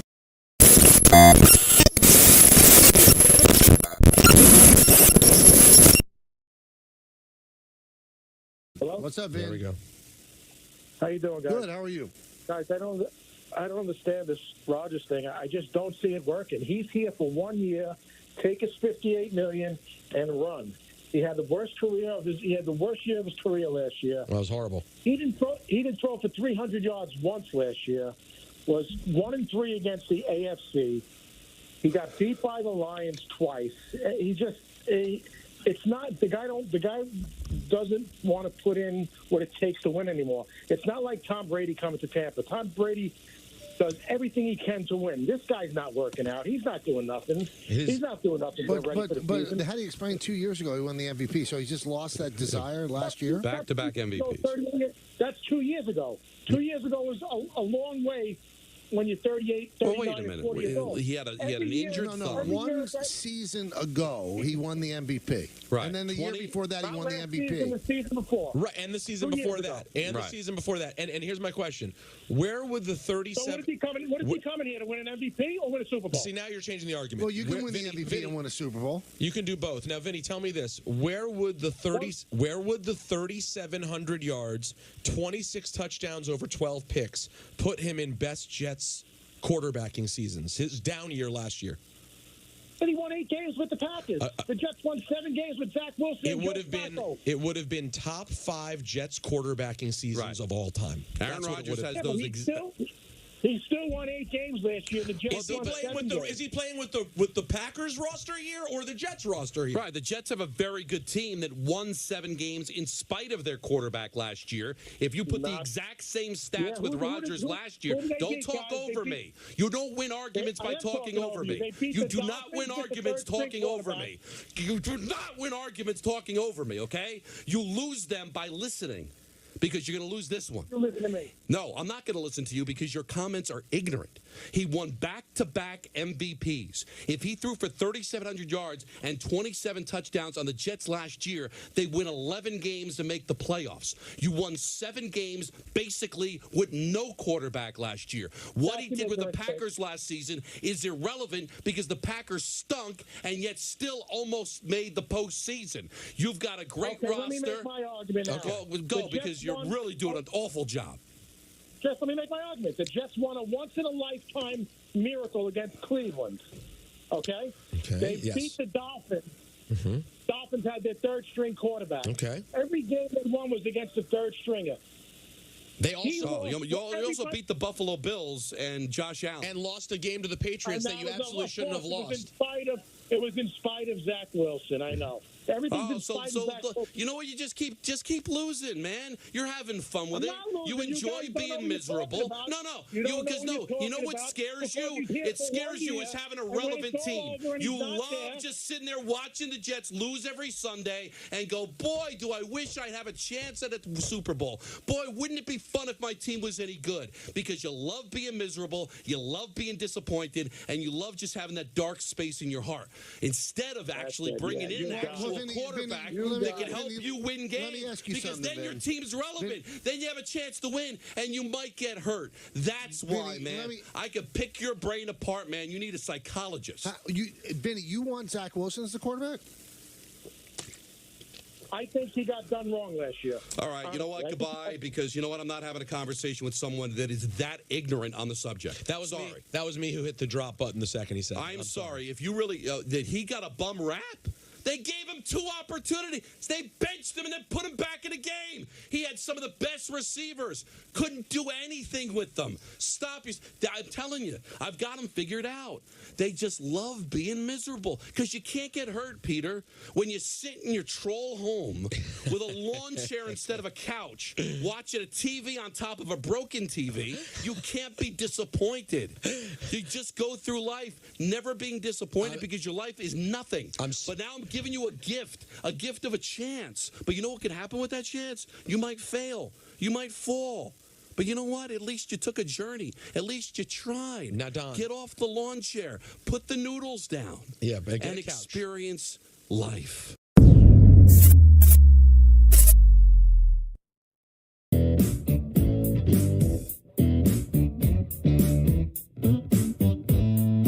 September 19th of 2024. ESPN New York has your chance to score tickets this week on DiPietro and Rothenberg. And right here on the Michael K. Show, brought to you by Live Nation. Tickets go on sale at 10 a.m. this Friday, December 1st at Ticketmaster.com. And how about this, guys? Sebastian Maniscalco is going to join us at 4 o'clock next Tuesday. Oh, that's a big deal. About that? Hey, listen, promoting the 2028 and 29 shows? 24. 24, sorry. Yeah. That's a long way off. I mean, I saw it when I was walking by the garden today. I'm like, God, it's like another era. You think you'll be alive then?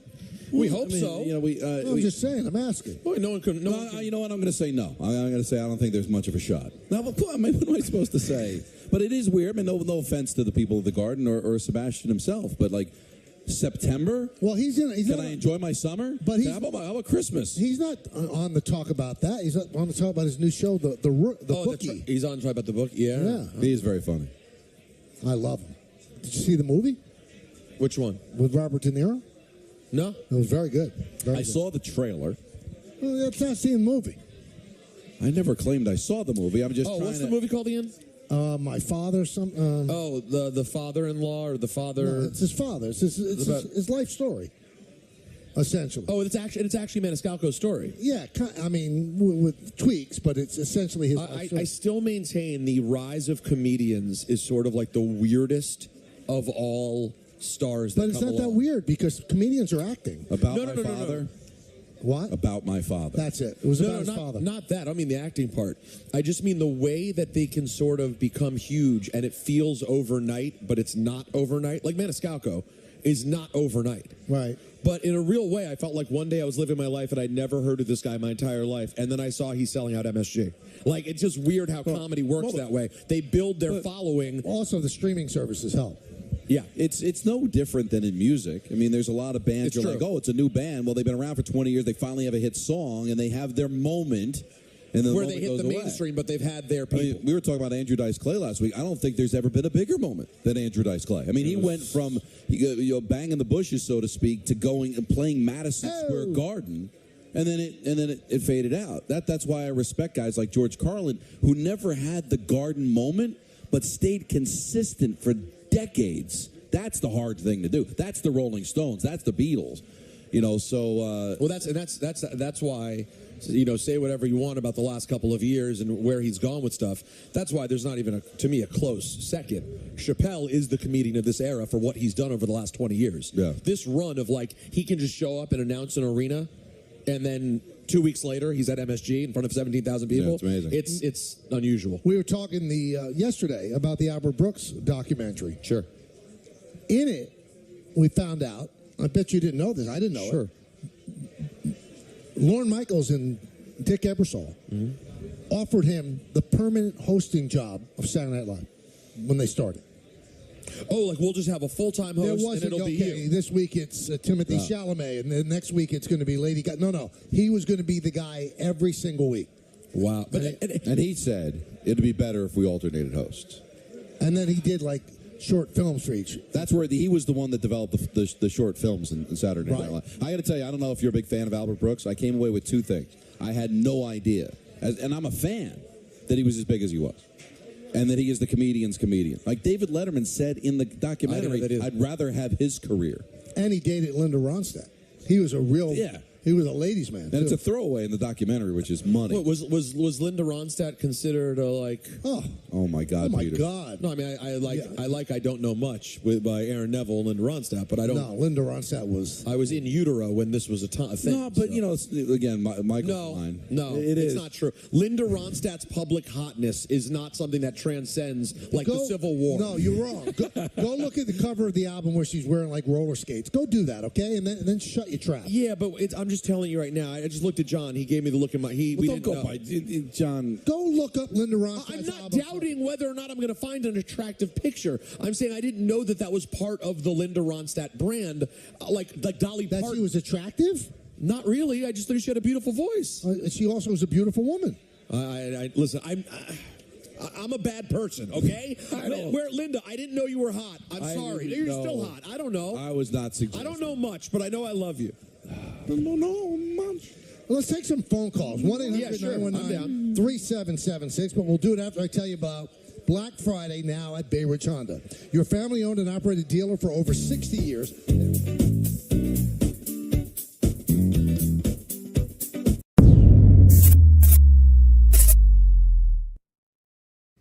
Let's go to, everyone loves this topic, Walt in New Jersey. Hey, Walt. Hi, good afternoon. Hey. I think somebody should send Boone to some of the Yankee players to a Little League game where they could see fundamental baseball played. Yesterday, the Yankees were down a run. They had a left-handed batter, man on first, third baseman. Texas is playing at the shortstop spot. The shortstop's playing almost behind second base. Why don't they bunt? There's never, ever an opportunity that you have like that. Bunt the ball. But who was it? Bunt it. Who was up? I forgot. It was a left-handed batter. I mean, it's not the first time this goes on. They don't. The Yankees Boone never comes out with a fundamental play. Nobody bunts. Should have bunted that on. Analytics believe that. Why would they give up an out? By the way, Trevino tried one yesterday. Bunt down the line for a hit. Then you put a guy in first and second. There's so many times they base running blunders, which is ridiculous. I mean, Little Leaguers don't even make those mistakes. Have you seen the Mets? Have you watched the Mets? Honestly. No, I'm watching the Yankees. I'm just telling you, there's other teams that play a lot worse. The fundamentals. How do you watch it? It's so frustrating. Listen, it stinks. But at least you took 2 out of 3. The game you're talking about, they won. Yeah, but they won at the end but they could have won earlier. I mean, goodbye. Thank you for the phone call. So now we're going to bring it. They could have won earlier. Because baseball just had a rule. People don't realize that they award extra points if you win the game earlier in the contest. I don't. So I've got a team that stinks. I got a team that can't catch fly balls. I've got pitchers that can't fire strikes. I've got guys that can't run the bases. It's the Bad News Bears. Redux. with a major league team that's got the highest payroll in the history of sports, and I've got people, grown men, calling the show complaining the Yankees aren't winning early enough in games. Screw. Go scratch yourself. I'm tired of it. Big babies. Big, whiny, little crying babies. Spoiled brats. You just took 2 out of 3 from Texas. You're keeping afloat without the best player in baseball. I got a bunch of guys that it's like they're humping a football instead of actually playing baseball. So I don't want to hear from you. I don't want to hear it. If they call, tell them thanks for the call, go away. We didn't win early enough. My team's 7 games under 500. They couldn't find a house on the face of the sun. Someone interrupt when he tells a lie. Just someone. No, but Peter, you know how frustrating it is for me? I'm waiting for the lie. Like, well, I watched the Yankees. Well, good for you. You watched the team take 2 out of 3. Oh, fundamental baseball. Watch that. Watch the 8th inning, and you tell me that was Major League Baseball. That is the Pinstripe Report. I hate every one of you. Brought to you by Corona. Enjoy the finer life of sports. Corona, the official cerveza of Major League Baseball. God, I knew this was going to happen, Peter, and what you got was about 20% of a meltdown I had in the meeting. I knew these people were going to come out of the woodwork and go, why aren't they bunting? Do you watch baseball? And here's a little hint, Peter. Here's a tiny little hint. I want it. It's just a baby hint. Okay. It's about this big. It's tiny. It's a tiny little piece of advice I have for the callers. In the greatest city in the world, if you're going to complain about a guy not bunting, here's a hint. Who was it? You don't even know who it was. You're just complaining to hear yourself complain. You're complaining they didn't bunt. He couldn't remember who the guy who didn't bunt. Now, I was watching the Met game and trying to bounce back and forth. My daughter had a recital. I'm trying to stay up on these things. You watched the game. You had it, like your face against the freaking television screen, and you can't remember who didn't bunt. And yet you call, you sit on hold for 20 minutes, and you don't know. And then you have the actual audacity to say, they didn't win early enough. Anthony, they didn't win the game early enough. You know how frustrating that is? I don't even know how that works, by the way. I was at the game. I had a great time. I enjoyed myself thoroughly. Who was it? You don't even know because you didn't care. I remember. You know what? You walked out of the building skipping because they won the game. Right. I mean, these people are functional morons. And I'm tired of having to deal with it. 22 years I'm going to be at this radio station. Every day I walk into the studio is a miracle. That my head doesn't explode. By the way, you use the word functional. You don't know that that's true. Yeah, because we don't know if he dialed the phone. His nurse may have. Hey, Don, I want you to do 2 things. Take a really deep breath, tell me your name, and then talk about cars. Don LaGreca here for Ramsey Mott.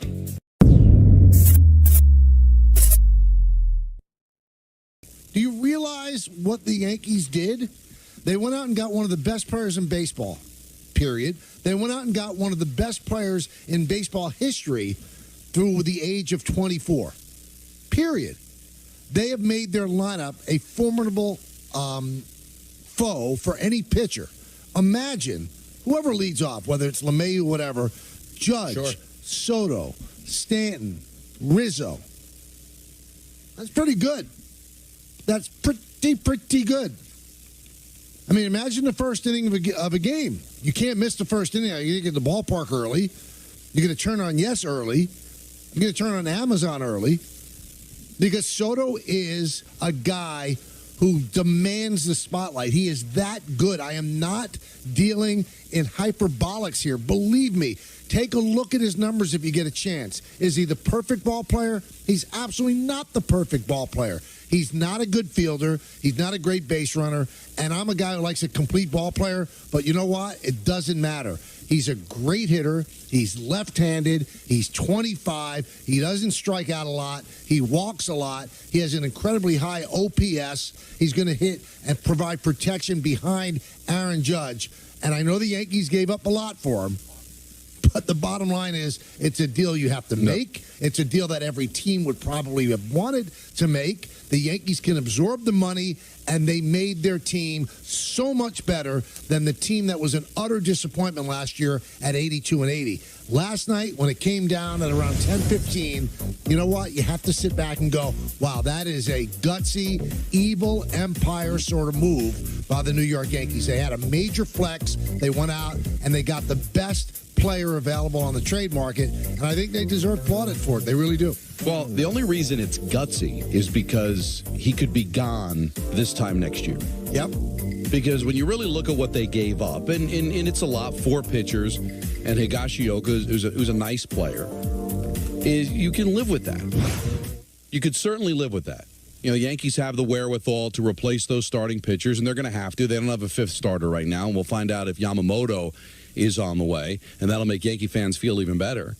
But it's really a no-brainer move, but the gutsy part of it is that you're going to have to take advantage of this year because you don't know if there's going to be another one with him. Now, 20 years ago, well, it's a foregone conclusion that the Yankees would be the favorite to re-sign him.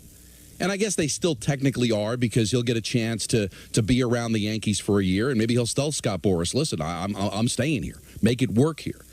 But we know Boras tries to go after the most money, and it could be somebody that gets $60 million a year. I'm sure Boras is going to want to break the bank, and we know the Yankees have a budget. And I don't think there's ever been more pressure to win on a New York Yankee team than the 2023 team, or 2024 team. Because if you don't win and he leaves, it's going to hurt. And in other organizations, Michael, flirting with a championship, watching these great players play could be enough. But for this fan base, they're excited that Soto is here, not because they want to be entertained 162 games a year, not because their team is going to be more exciting and more fun. They believe their team is now one step closer to winning that elusive championship. And if they don't and he walks, it's going to be tough. So I think the pressure on this team is going to be enormous. It always is because their mission statement is win or nothing. That is accentuated in bold type in 2024. Now, I don't want to sit here and be the guy who's going to just spew unicorns and rainbows at you. Because there's some things that they've done that I don't really know. I mean, I'm not quite sure about the acquisition of Verdugo. I'm just not.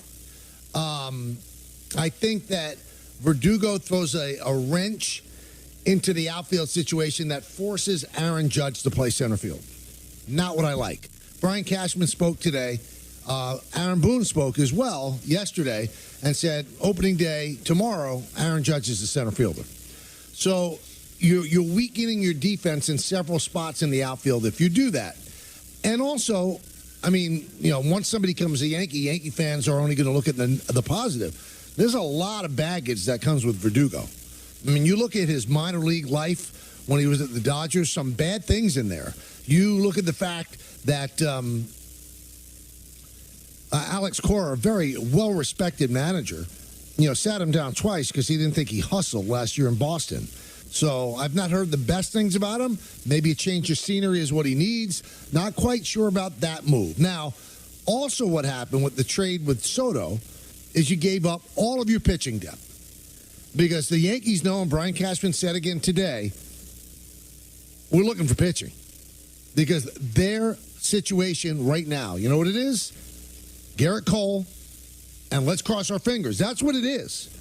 Because who's your number 2 starter? Is it Nestor Cortez? Nestor Cortez had a shoulder injury last year. Is it resolved? They didn't have any surgery. So is it resolved? Is he going to get himself in the great shape and come into camp and be the guy that he was 2 years ago? Carlos Rodon, I'm one of the few people, I believe, in the public specter that actually still believes in him, and I think that he could be a real weapon for the Yankees. You don't lose your skills in 1 year. You just don't. Sorry, you don't. So if he's healthy, he could be somebody that's good. Clark Schmidt, he takes the ball every 5 days. He's not dominant whatsoever. To me, I look at him as a number 5 starter. You've traded away Vasquez. You've traded away Brito. You've traded away King. And you traded away Drew Thorpe. That might have been next up in line. And it's a deal the Yankees had to make. So I'm not sitting here and going, how could they have done that? They should have done that. They did do that. They did the right thing. But their work is not finished, Don and Peter, unless they flesh out this rotation, because they don't have enough pitching right now, and they know it. And also, if you want to be a little bit worried, is that you could say, well, Brian Cashman's smart enough to realize this and wouldn't have made this deal unless he knew who he's going to go out and acquire to rebuild the rotation, because he understands the importance of this year. But this is also the same guy that did not fill the left field spot last year. When everyone knew that was an area of concern, it wasn't addressed. So I would hope he's not flying by the seat of his pants and figure, we'll figure the pitching out. Let's make this deal and then we'll figure it out. I would think a shrewd general manager already has the pieces that he knows he's going to go after before you make that deal, because you still have to build the rotation. That's still a very important part, not just to navigate through the regular season, but once you get to the postseason, who's going to make those starts? So I would think he's got a plan, Michael, but you would have thought he would have had a plan for left field last year, and he didn't. Well, I enjoyed the first 40 or 50 seconds of this being an exciting thing, and I'm looking forward to the next 3 hours and 20 minutes of talking about how it could be better. It's going to be good. Well, it is a great thing because, I mean, with every, long journey, it starts with one step, and the Yankees didn't just take a step. They took a giant leap with Juan Soto. This guy, I'm sorry, the people are going to accuse me of being a Yankee boy. He's a great player.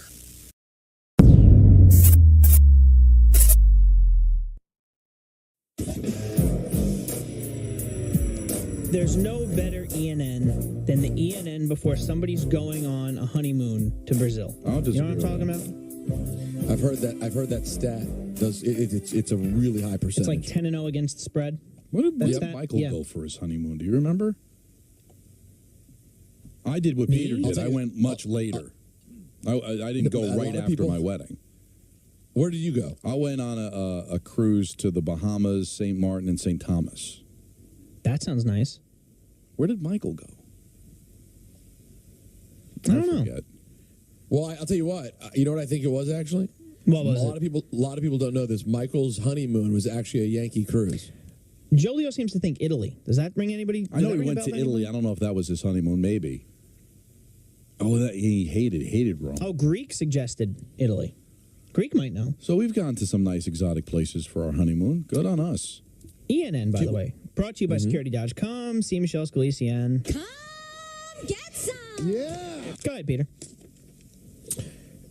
I just saw a picture of Michael Kay kissing a dolphin. Yes. And I'm shocked. He kissed a dolphin.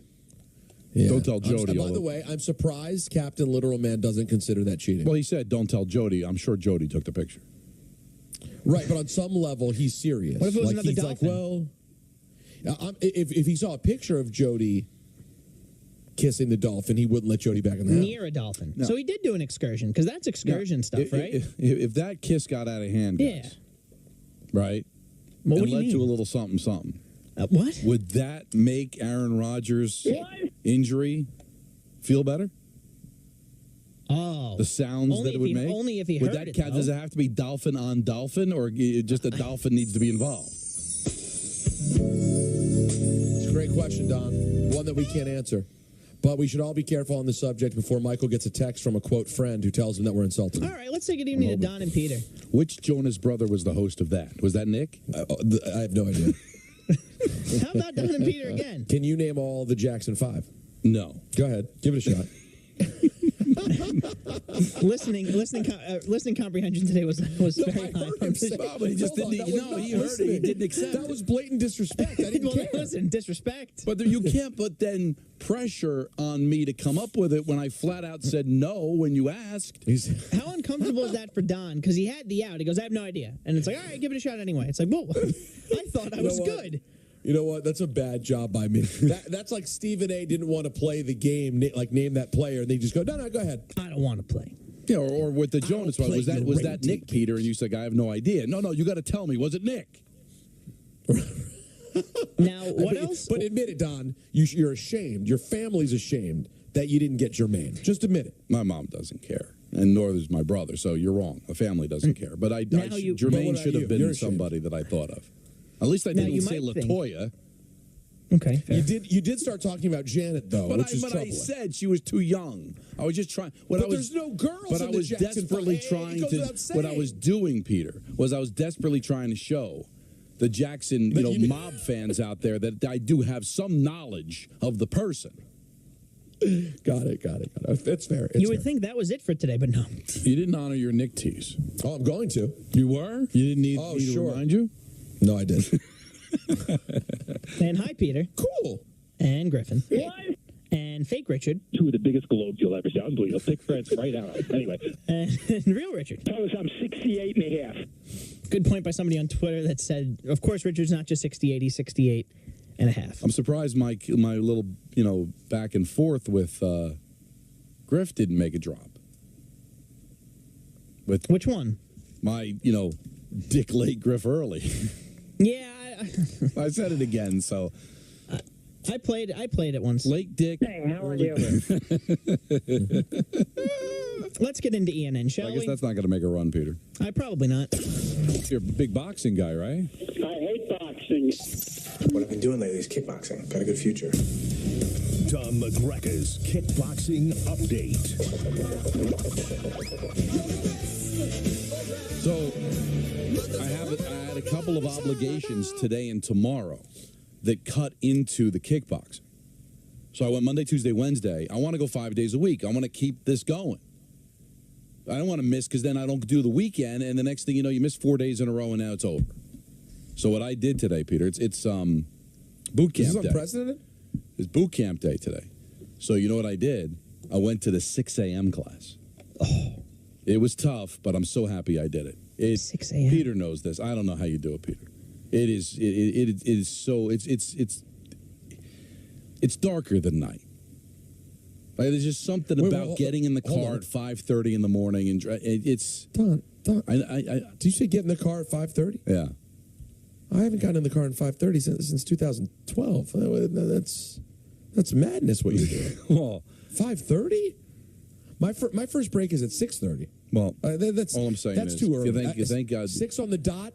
You were sweating and fighting at 6 on the dot. 6 o'clock. Yes, I was bench pressing. He's committed, Peter. He really is. I was doing curls. He looks great. Bench pressing at 6 o'clock in the morning. So I wanted to keep it going. I thought you'd appreciate that. And they got to update the photo, man. The guns are much bigger than that now. Do you know how many people I heard that were at your mother's house that said, "Wow, Don looks great"? People that have called. No, it's underrated. It's actually not being talked about enough. I don't think so. You want me to tell you why, Don? You're not Don because you just figured I'd answer. Because you carried your fatness really well. Wow. Because you carried the fatness well. Now that you've turned it into muscle, you're not getting enough of the credit that you deserve. But you look tremendous. Like you've become just sort of like a stout, like tough-looking guy. It's the turnaround for Don. I mean, I'll tell you what right now. Nancy should just be over the moon right now. Has she given you the credit you deserve?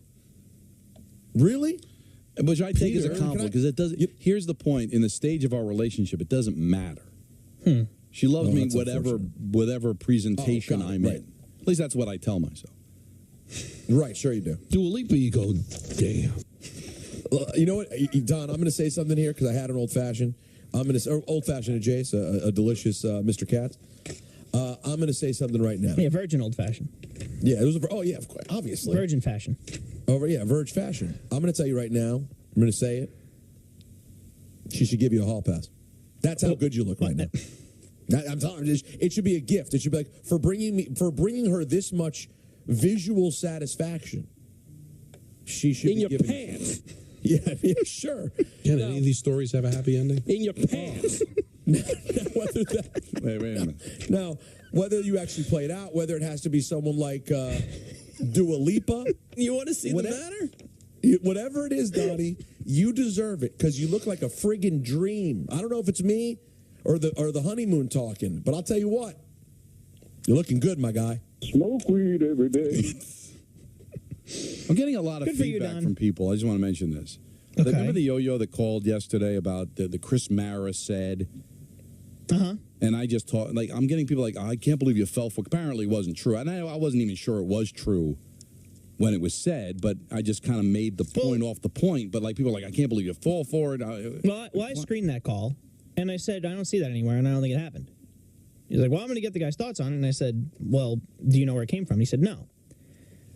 And I also didn't think it really had any merit because was that as bad as the guy that said he wanted Tommy DeVito to twist his ankle and get hurt today? That was strange. That was let's be honest. That was a tough moment today on the program. Listen, you don't have to call. Sometimes we get calls from people, and I love all of you. But sometimes you make it seem like, well, it's mandatory to call. You got to say something. I don't have anything to say. Well, make something up. Like, why would you sit on hold to make that point? And if you missed it earlier, you missed a lot. Yo-Yo called up and said maybe it's good that if he twists his ankle, that way he can't fail expectations. Give me a break. What expectations, by the way? It's no expectation. This is the best part. Like, is winning out an expectation? Life is great when good things happen when zero was expected. Sure. So how can you end up being disappointed? And we got another caller saying, well, the one bad thing is that if it does fall apart, it's gonna hurt. Why would it hurt? Well, I think this was a weird season for the Giants, and that's putting it lightly. We all went into it saying, how are they going to look? Are they going to close the gap between the Eagles and the Cowboys? And after the 40-0 drubbing on Sunday night, you thought the answer to that was emphatically no. And not only then did we reach that point, at some point midway through the season, we realized how far away is this team. Now the offensive line got a little healthier. Darren Waller has been cleared to practice. He might be available for Tommy DeVito against the Saints. That's something. And they went from a laughingstock, quite frankly, to, and I know the only real team they beat, sorry, Peter, this year is the Packers. No offense taken. But they went from, oh my God, how far away is this team, to, okay, they took a step back like we expected, but if this team is healthy next year and Daniel Jones is playing, and if Tommy DeVito can do this, what can they do with a quarterback that they actually want out there under center for an extended period of time? It's not, let's tear this all down and blow it up now. If they can end this season on, let's say, I don't want to say a high note, if they could finish 2-2 and end up 7-10, it's a lot better than where we were about 6-7 weeks ago when we thought this team was going to have 3 wins and be fighting for the top 5 in the draft. No, you can't have nice things in this town. It really is amazing. You know who can have nice things though? Well, apparently he can't, but he had a nice game. Giannis Antetokounmpo, unbelievable, broke the Bucks team record last night in a 140-126 win against the Pacers. He had 64, beat the record of 57 set by Michael Redd in 2006. He went 20 of 28 from the field, no three-pointers, and 24 of 32 from the line. Don mentioned some of the stats earlier. That's unbelievable. What's even more unbelievable is what happened after the game, and everybody's seen this at this point, but we're going to do it because it's CNN. Giannis wanted the game ball. And at some point, he was running around like crazy on the court in the back looking for the game ball. He wanted the game ball.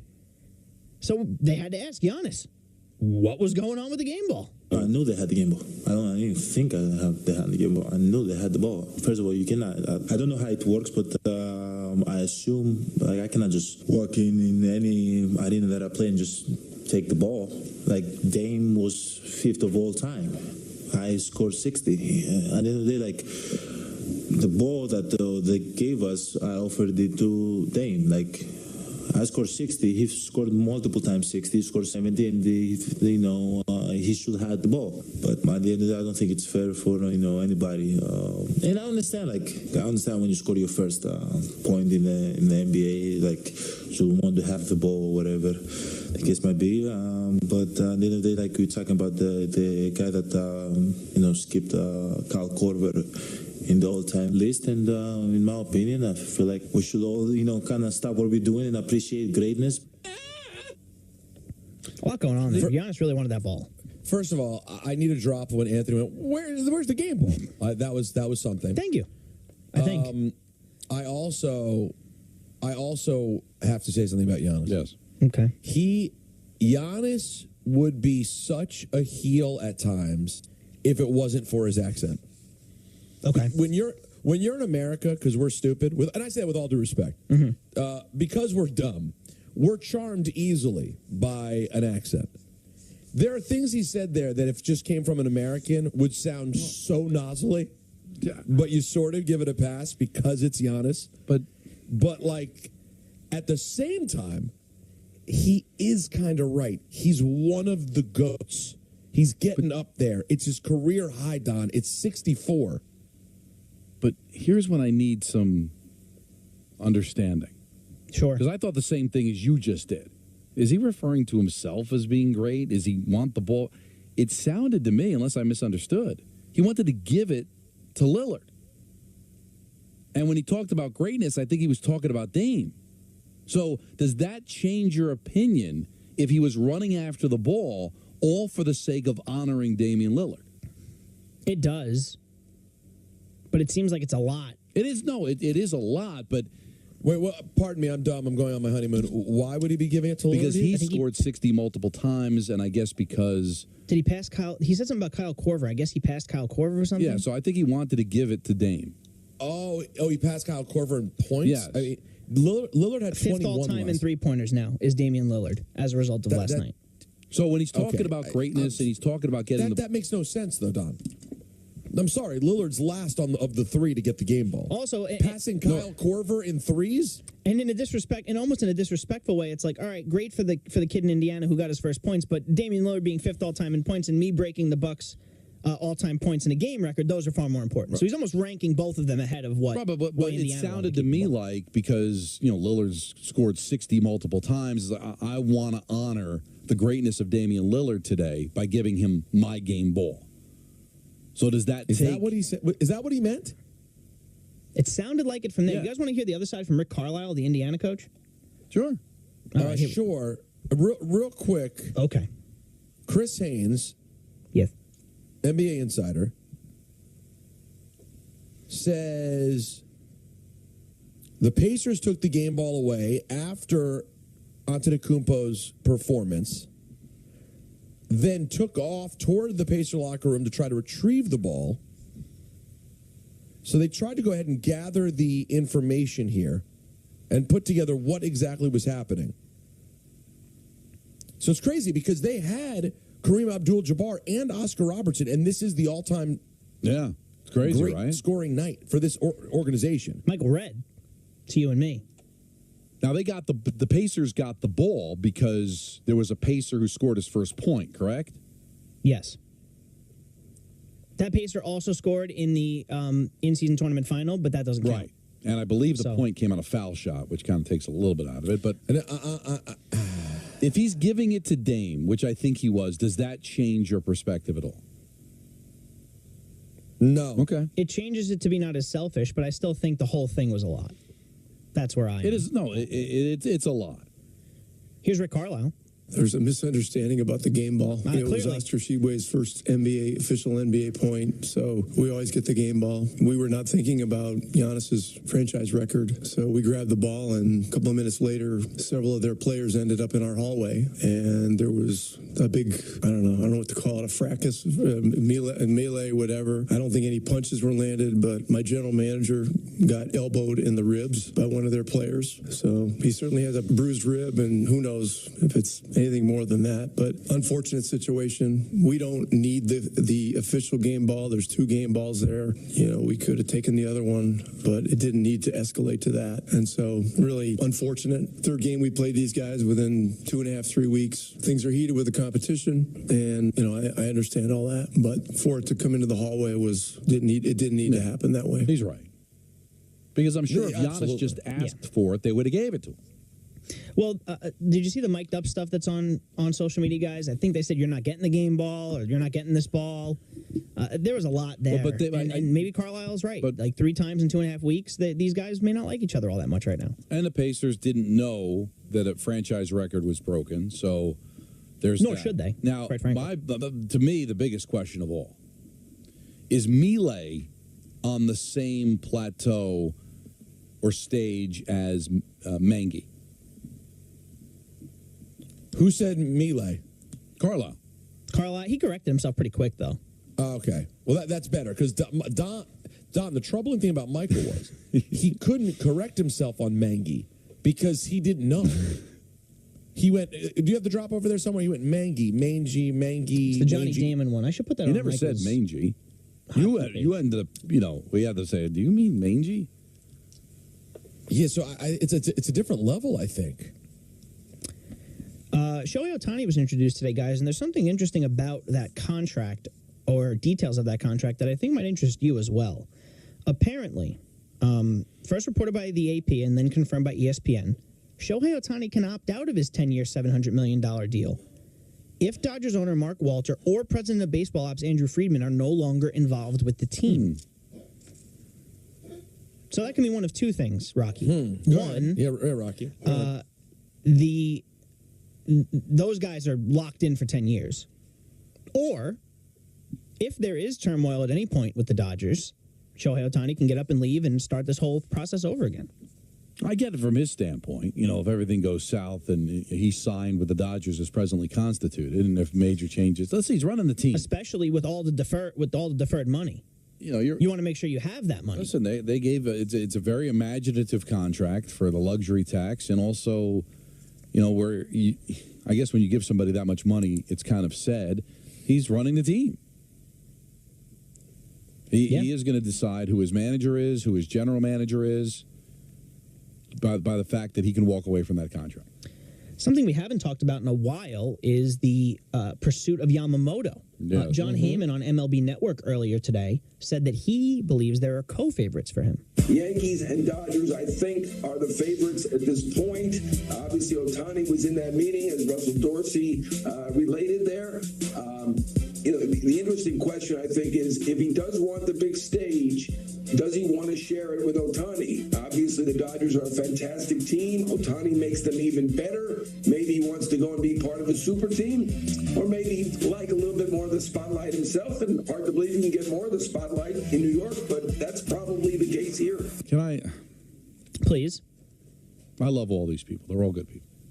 Okay. I really do. Mm-hmm. There's a butt coming. Big butt coming. And I understand you can't I like say big this, butts and I cannot lie. But next time you're going to play any audio from any baseball writer about Yamamoto or where anybody's going to go, don't play it. Come to me, and I'm going to translate. Oh, really? All right, hang on. I have another piece here from Joel Sherman. Don, can I translate? Okay, go ahead. Please translate it. I don't know. I actually didn't have a piece. I'm just saying that's the answer. I don't know. But I can't say I don't know, so I'm going to go on like a word salad that at the end of it, we get the sense he doesn't know. Like John Heyman, where's he going to go? I don't know. Everybody's co-favorite. I love that Anthony sends us these reports about the Mets are in the top 5 to get Yamamoto. No, here's the tweet. I don't know. That's what they're saying. Like, oh, well, we got a report. Don LaGreca is on top of where Yamamoto may sign. Don, I don't know. But I can't say I don't know. So, Peter, what I'm going to do is I believe the Mets are one of the teams in pursuit of Yamamoto. The conversation has been that the Mets are very interested, but so are the Dodgers, so are the Yankees. So if I had to say, I would say the Mets are in the top 30 of teams that could actually land Yamamoto because they're a Major League Baseball team that's interested. Back to you. You know who I've heard who's in on this story? Mark Olivero. Yes. He thinks Milwaukee has a shot. It's the same sounds like his kind of story. You fished it out, Anthony. That's why you're good at what you do. That's exactly where it comes from. My hearing is. How do you answer something when the answer is I don't know? You do that. You just say things. You say things, and maybe through those things, something sounds good enough that it'll get played somewhere or get tweeted somewhere. And I'm not mad at these guys because everybody keeps asking them. And if they say, I don't know, they look stupid. But at the end of the day, they don't know. That's why I love Passan. Passan doesn't play these games. When he's got something, he gives it to you. If he don't have nothing, he ain't giving you nothing. That's why Passan's the best. Mike Puma, you actually might appreciate this one, Don. Here's his report on what the Mets deal is with Yamamoto. Mets remain in a holding pattern. They don't know if there'll be another round of meetings with the finalists or if the Japanese pitcher will just pick a team after completing this first lap. Now, the Mets don't know, and Mike Puma's reporting they have no idea what's coming next. But that's actually good information because the Mets are telling him something, and he's regurgitating what the Mets are telling him. But when when I ask a writer, what do you think? And the answer is I don't know, they can't say that, so they give you just a word mess of yo-yo stuff that gets played, and it's a waste of everybody's time. Wake me when he signs someplace. How about that? I don't know how to end the CNN, so I'm going to say that was ENN, brought to you by Security Dodge. Shop 24/7 at Security Dodge. Go see Michelle Scalisi, grab a T-shirt, and... That's a wrap on the show for today. For all of us here on The Michael Kay Show, this is Chris Sheeran saying have a great night. We'll see you next time.